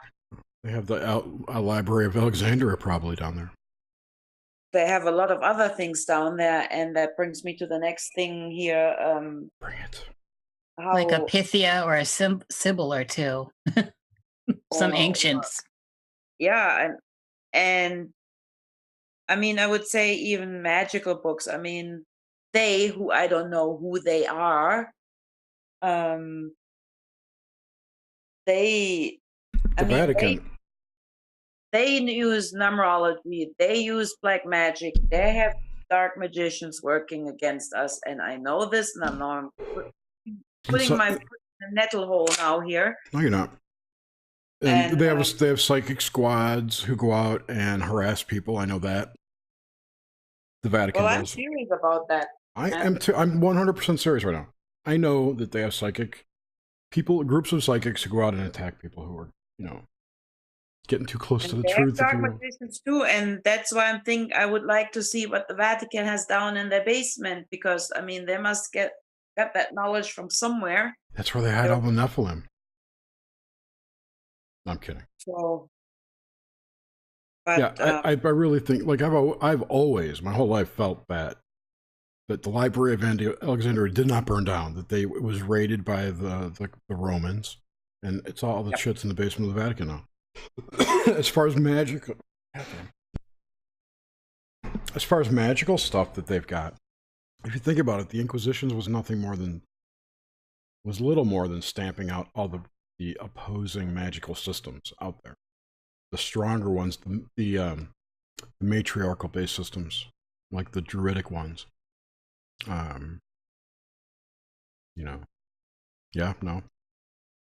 Yeah, I mean, back then they took like you said that they took the druids away. Some of the druids left. Back then, of course, I talk now. That's when it started. Mm-hmm. some left because they were scared. Some got killed because they were like never. Right. And I And said there back. were the martyrs, people who were like, I'm never going to convert, kill me. Yeah. Yeah, but because I mean, if you know a little about Druids, it's not like, you know, those people going to Stonehenge in their white robes and dance around the stones and oh, I'm a Druid. That's like so much bullshit. It's not even funny. Oh, you want to hear some funny bullshit? I heard someone actually say that Stonehenge was an elevator. That they would do some ritual and it basically it rose up. It would levitate into the air to some point where this other city is.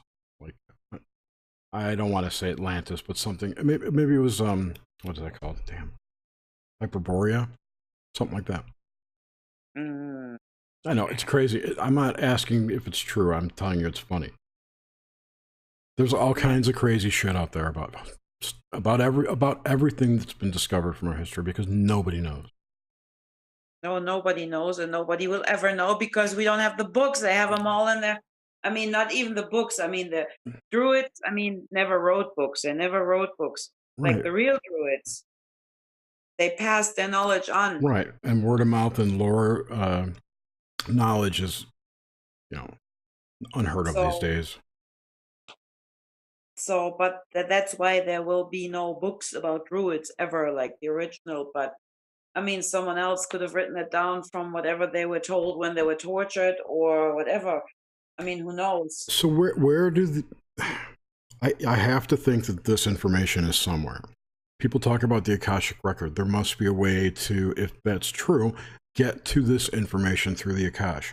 Or maybe they have copies of these books. Maybe that's what the secret societies are set up for.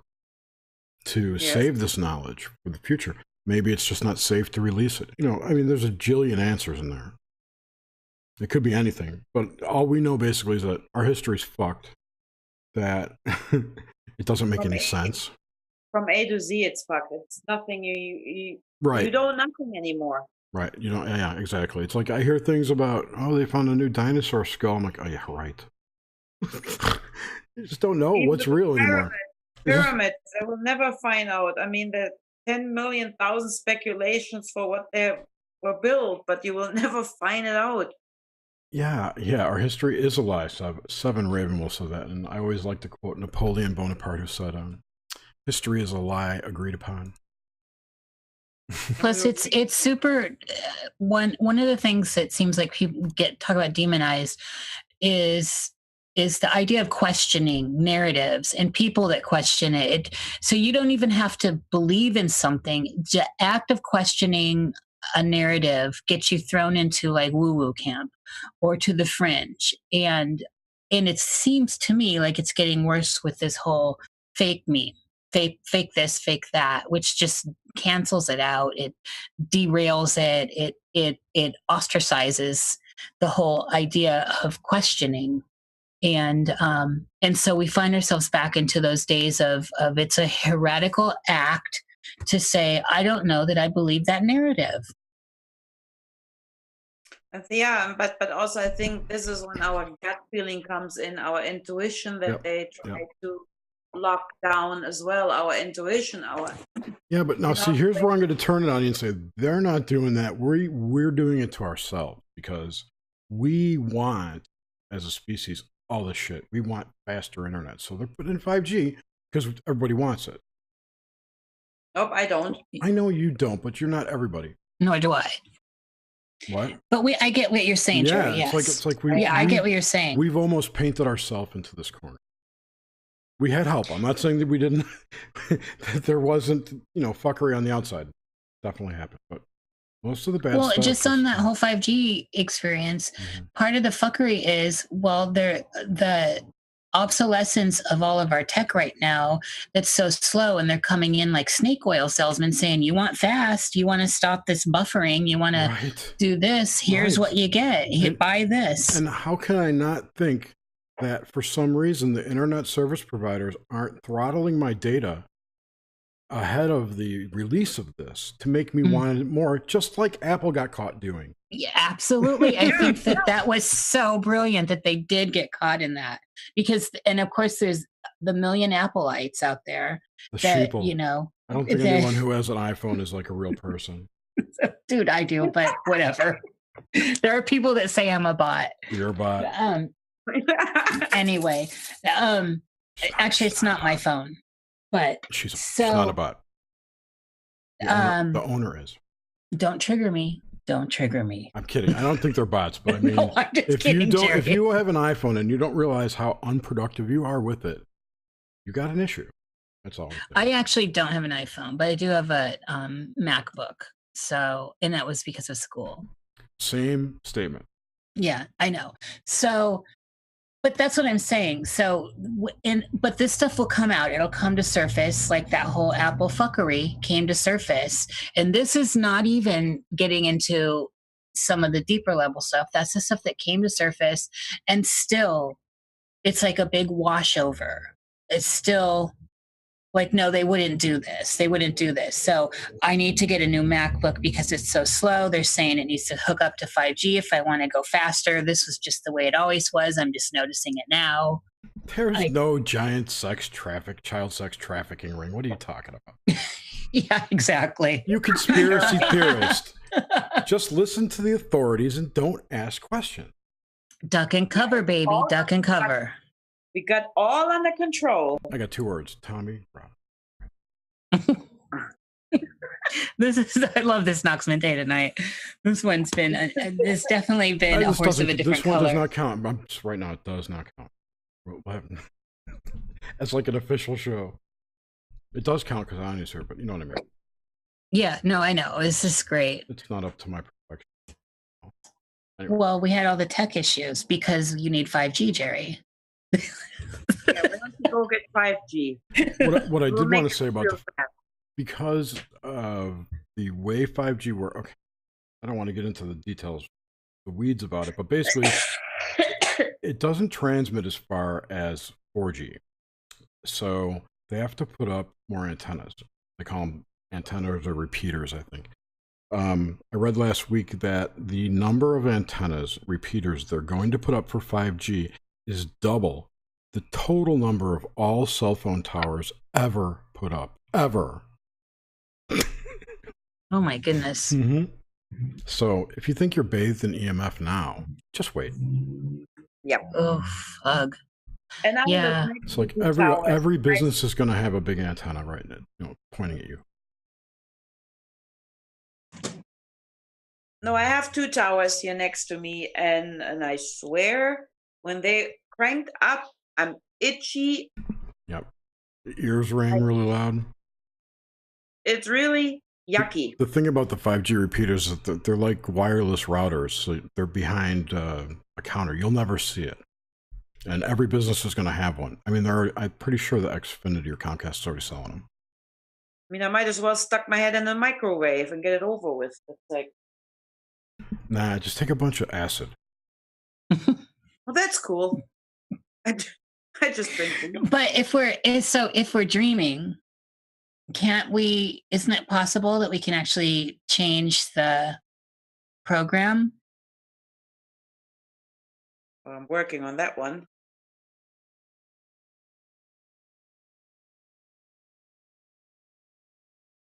I mean, it seems like it's one of the things I'm constantly thinking about. So if I'm dreaming, if I'm in a dream and I become lucid and I start changing things around, and then I'm not sure that we're not dreaming now, right? As I know, as I've said, is it possible that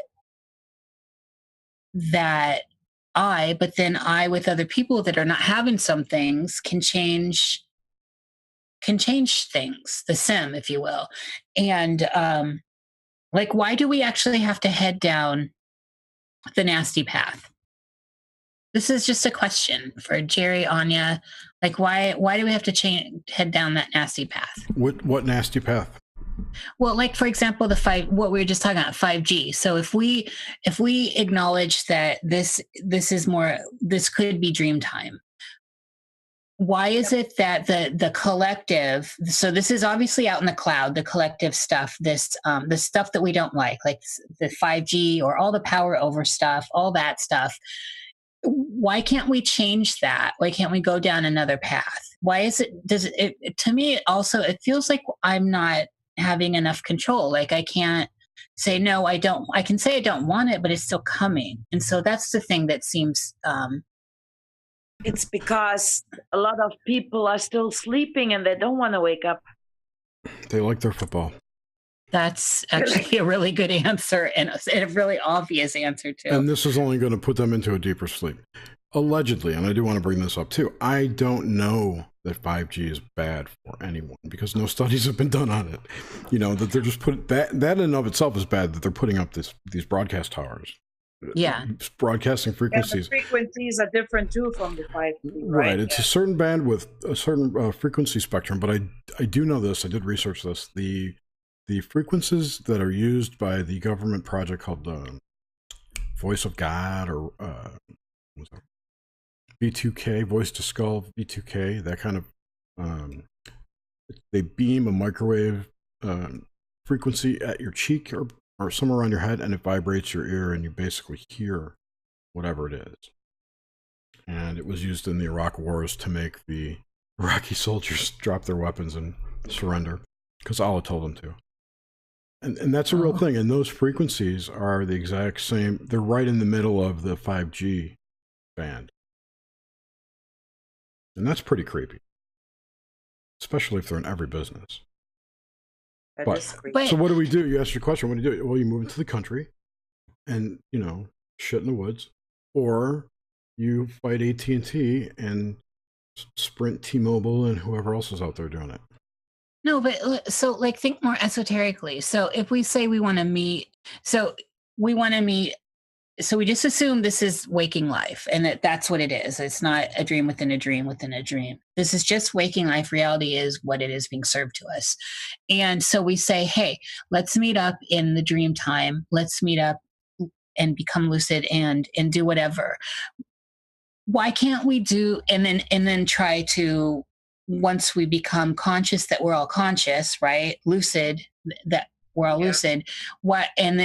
And then move a collected idea or will into action. So why can't we do that here in waking life also to offset the trajectory? Sorry about the slur on that word. I didn't hear it. It's just the way my tongue is formed. To offset it to these things that a lot of people are collectively not wanting.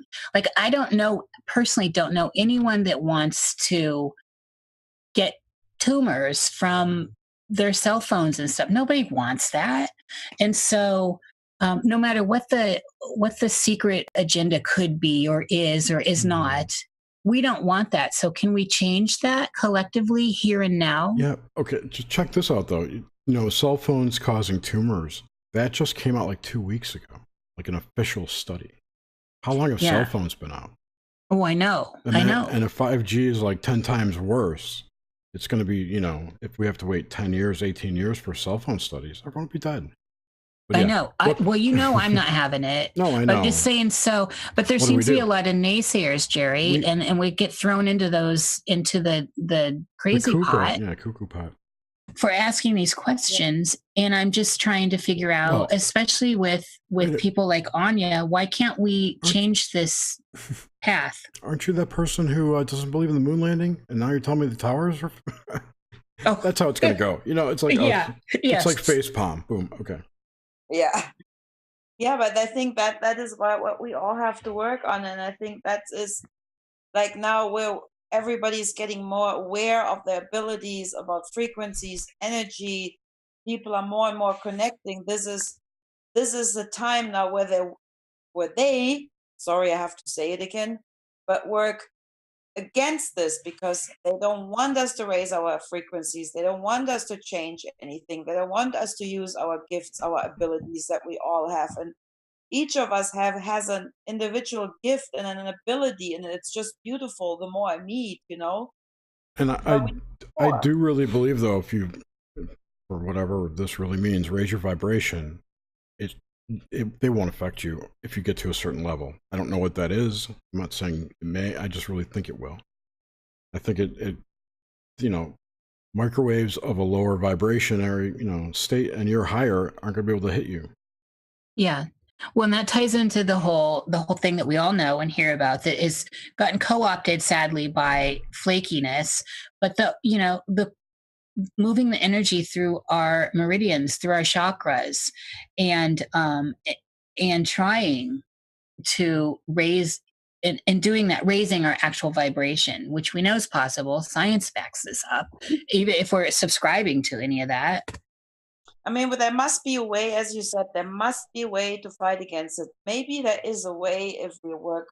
That sounds maybe totally lunatic now, but that's just a thought of mine. Maybe if we work hard enough and stop blocking ourselves from, oh, I can't, oh, that is crazy, which I do myself like every day. Maybe we can use the frequency that they send to stop us. Maybe we can just switch them and use them, if that makes sense what I say. Yeah, it does, and that's what I'm saying. Why can't we do this? I think part of the problem, and I've been thinking about this because it's better to do. That part of the problem is that the energy grids are fucked up, right? They're not working for the people anymore. So we need to fix that before we'll have any way to possibly fix things. Organite would definitely help. I'm reading chat, sorry. But you know what I mean? I think the energy from which we draw is polluted or return to sender, maybe stamped on it already. I don't know. And plus, from what I've been researching, the major power centers, i.e. banks and city halls, city buildings, in major cities are built on vortice points, cross points in the grid. Let me take my trip, for example. Like, I've been to all the points, all my energy points, and they're on energy lines as well. Let's take Glastonbury, for example. I've been there many times, and it was always beautiful. This year, I walked through the city to the little town. I was totally in energy shock. Like, I'm not sure what it was. Either I got more sensitive, that I didn't feel it back then, or totally something has changed. Even when I went up to the hill to the tour of Glastonbury, it took me quite a while to ground and to connect with the energy in that field, because it's totally messed up. So that makes sense what you say, Jerry. And we need to get back on there. All of us need to get back on there and feed that energy. Like, not only taking, but we have to give back as well. Amen. Well, that's true. And I think part of that is connecting back to the grid. If you connect your energy back to the grid, it's always going to be a give and take, because you're going to be quantum entangled with it. Yeah. You'll have a contract with it, if you will. I have a question. This is actually a Nox Mente. That just adds one more brick to the wall that needs to be broken down so they can get control of it again. For us to get our attachments back to the earth. I think we can do this personally. Yeah, me too. But we more and more have to get into the game. It's not possible just with one or with a little group, and online. Yeah. Right. Oh, that's what I was going to say too. And that's a big problem, because now we all have to work, most of us, and we're all distracted completely, from, oh, my ear just went out. We're all distracted from 9 to 5, from the time you wake up until you go to sleep. You're doing some stupid shit you don't need to be doing.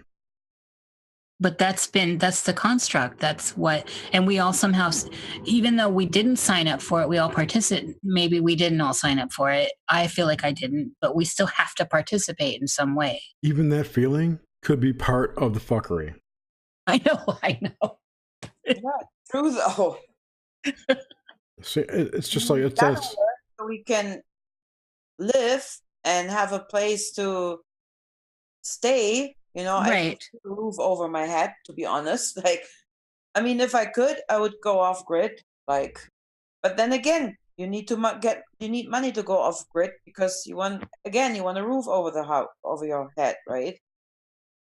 Well, Anya, what do you think? What do you think consciousness is? Just as a general question, like maybe broad stroke. Consciousness. Consciousness is what I do, in my opinion.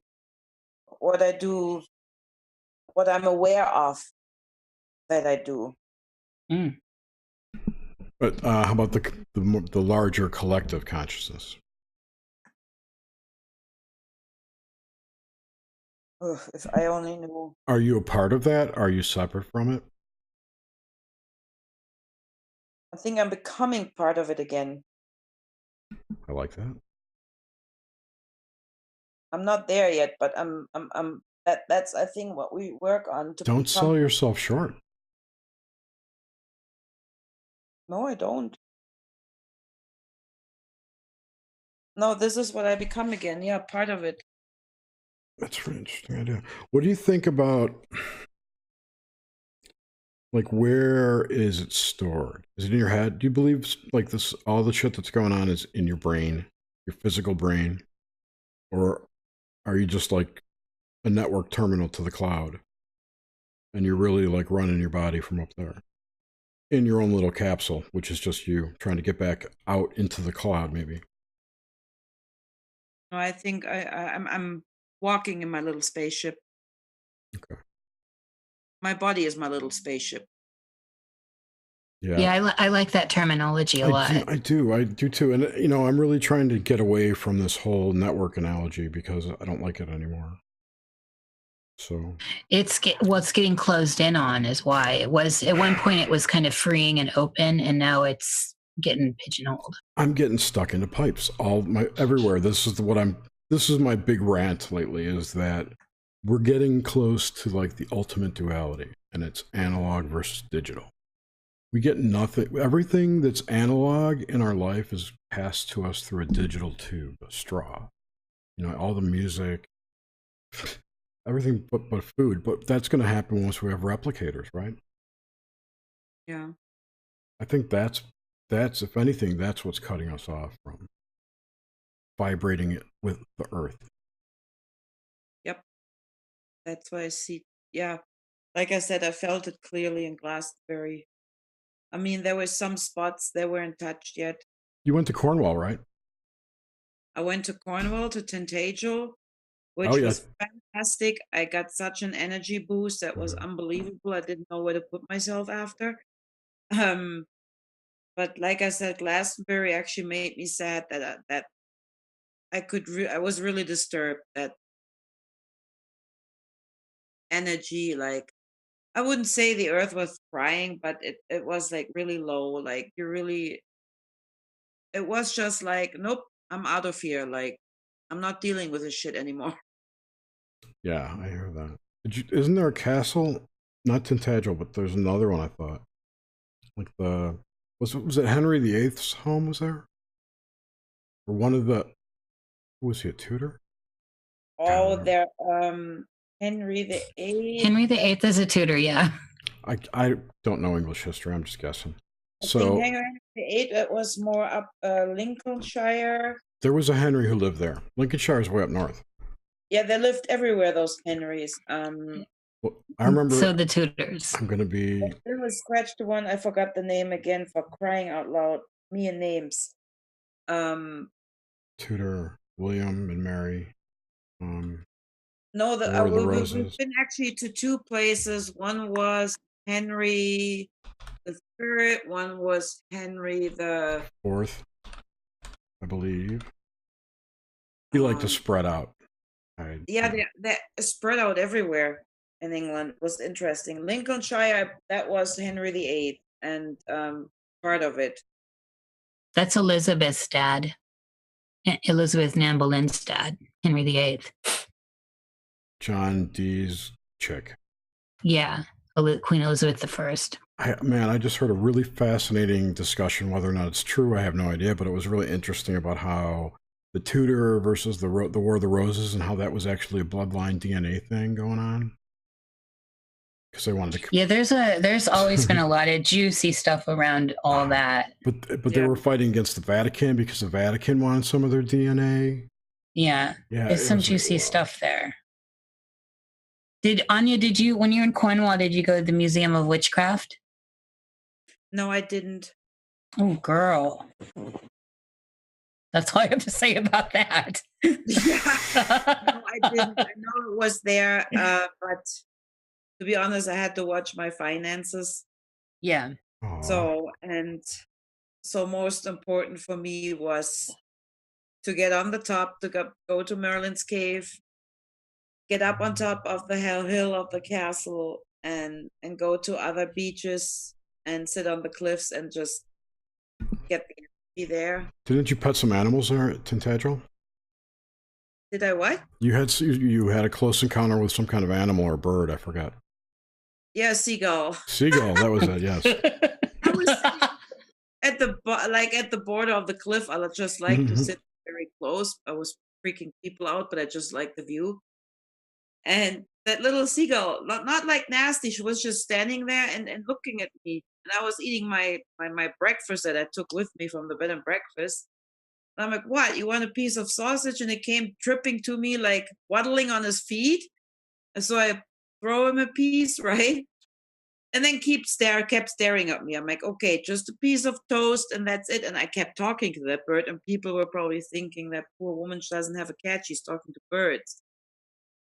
I wonder how many she has at home.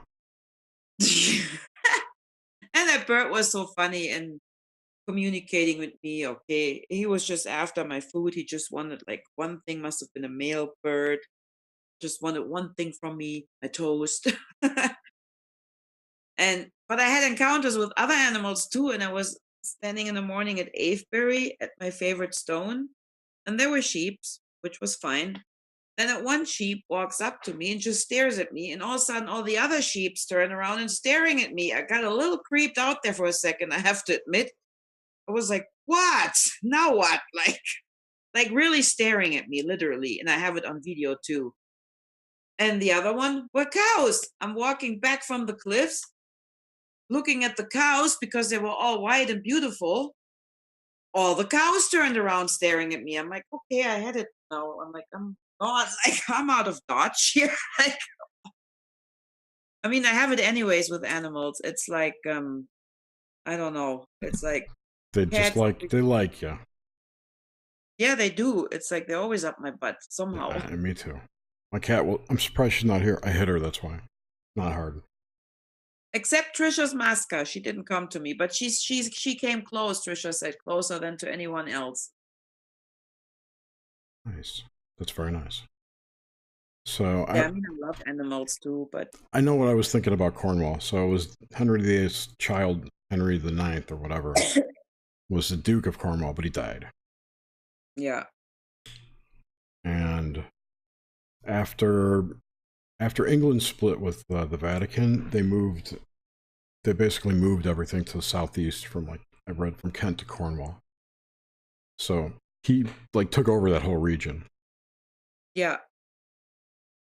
And then later on, yeah, there was more adjusted to Tintagel, like back to medieval times. Like it was really expanded like a little village. Right. And well, apparently there's ancient technology there. Yeah. Like serious technology. Stargate stuff. Yeah, I mean the energy on this place is just it's just insane. It's just crazy. In a positive way. Right. It's cray. It's really cray. And Avebury. Like I love Avebury. Stonehenge doesn't do anything for me, to be honest. Well, look how many people have been there. Yeah, it's well, you can't even go up to it anymore. In my lifetime, you were able to walk up and be amongst the stones. Which one? Which lifetime? In this particular niche lifetime. Okay, thanks. It's now it's cordoned off, and well, you know, some bad apples ruined it for everyone. I actually did see a question back here. This has been the most unusual Nox Mente so far. It's because I'm talking. No, it's not, Jerry. You always talk. Right, but I don't talk this much, and I don't talk about my own ideas and stuff. I usually stick with guests. You're allowed to talk, Jerry. No, we did have it like the post Horace thing where it was. I know, and plus the show is going to be done over. Let's do over. I can't find it. If you put a question in before, and I know somebody did, and it was a woman. Hi, Trish. Please ask it again. Oh, I remember what it was. Do you practice magic, and what type? So it's a yes. And what type of magic do you practice, or what do you classify it as? Me? Yes. What kind of magic do I do? Like I said, I do my healing stuff. I do protection magic. I don't do money magic or love magic because I don't do anything that will take away free will of any person or harm anyone. That's just a written law. What other kind of magic I do? Well, if I bring that out now, I put my cards on the table, but what the fuck? You could just say chaos magic. It's that kind of a night, Anya. Yeah, it's that kind of a night. Might as well go down in flames, baby.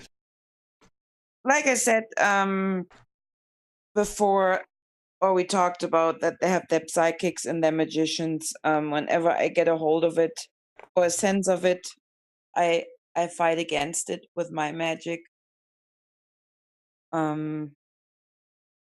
Yeah, and it's so hard to explain. Like, I do spells. I do my own spells. I don't Google spells.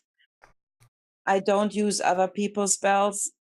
I believe you need to use your own spells in order to do your own magic. You need to bring in your own energy. And it doesn't even necessarily has to rhyme. It's just a nice think of it as a prayer. Yeah. You can even structure it like a prayer. Like a prayer. A prayer. Yeah, prayer. Okay. I thought you were making fun of me. You two are killing me. I make fun of you anyways. This is so much gold. I love it. Go for it. Sometimes I do candle magic, but not too often, really. Because there are different kind of witches, and everybody does something else. Goes more for candle magic, and others. Yeah, I use incense a lot. I like my incense stuff. I mix my own incense out of resins and herbs, depending on what kind of work I do, to get the energy better flowing. And spells, I don't use. I don't even say out loud spells too often. Even if I do healings, I don't talk. I'm not like, oh, the light goes through your head and whatever. I do it silently in my mind. You don't breathe and raise the kundalini up and wave your fingers? No. Okay, good. Well, wait, let me wait. I'm lying. Not lying. Depending what I do, I use my hand, but I'm not saying what I do with my hand because I don't want to put my cards on the table because of what I just said about those dark magicians. All good. So and that's very wise. Yeah, I do some stuff. Because it'll become a jingle, you know it. It will, and then a meme.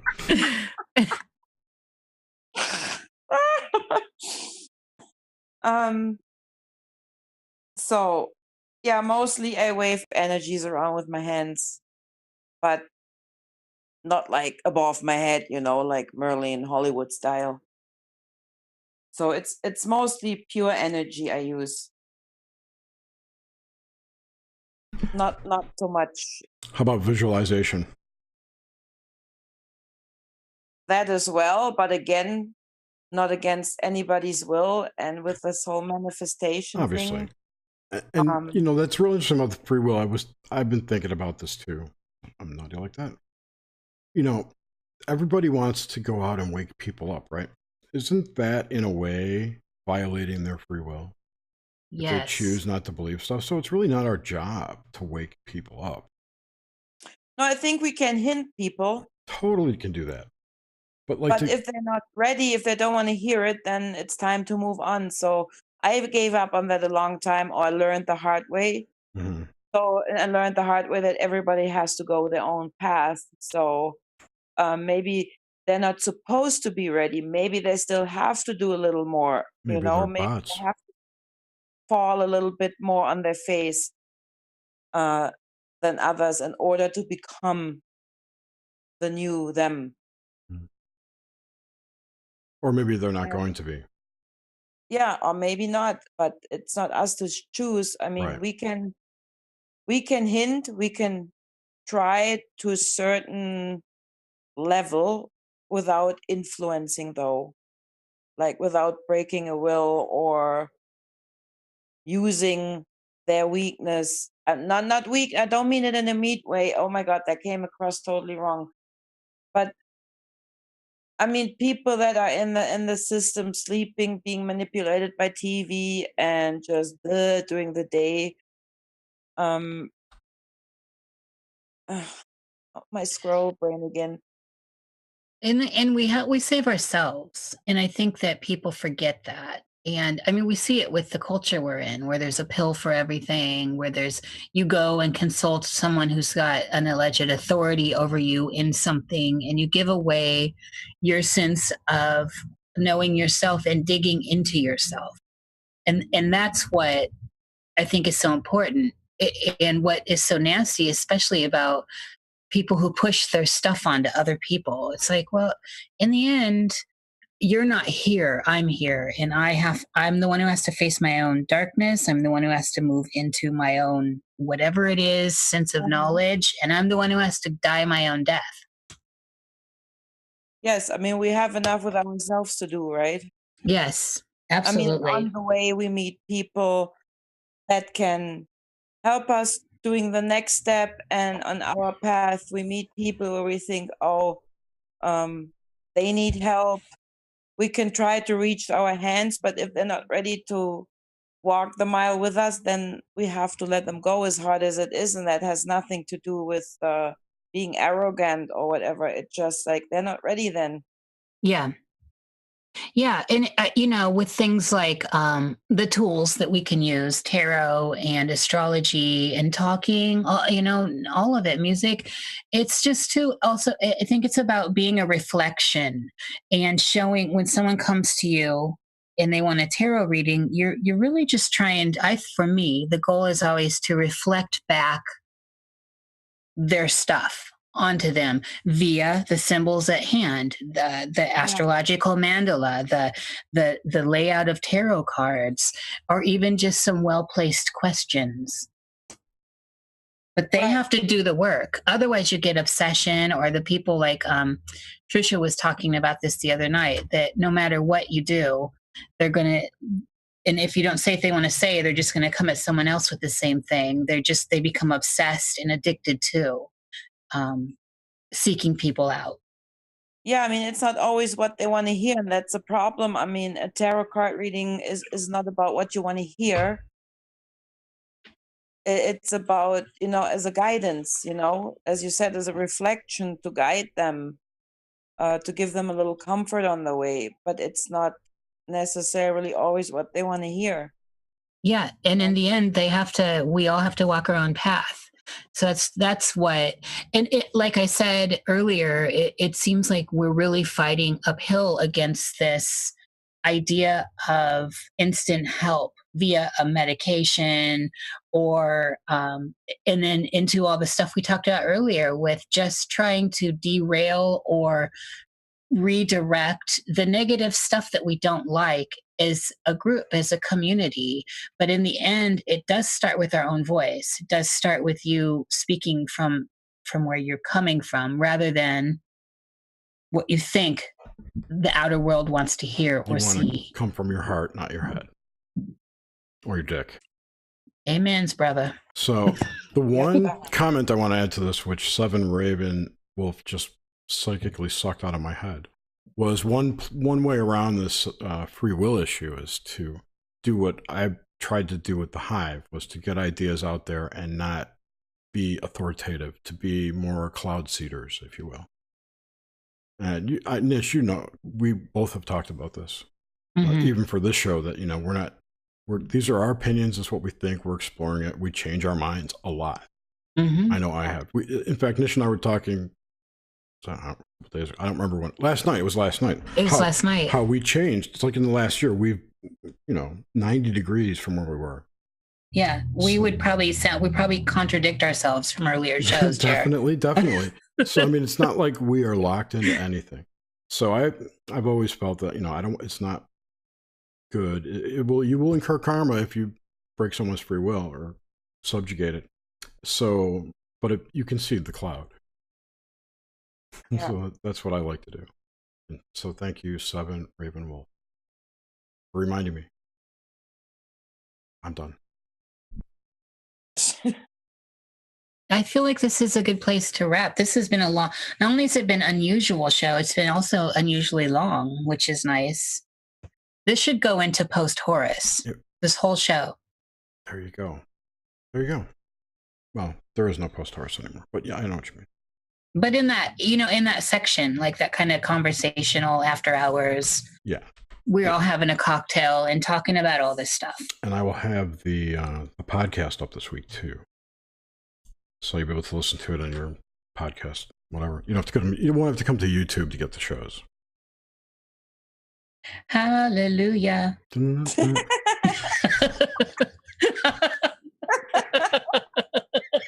Oh, I just saw your note. We should wrap it up. Okay.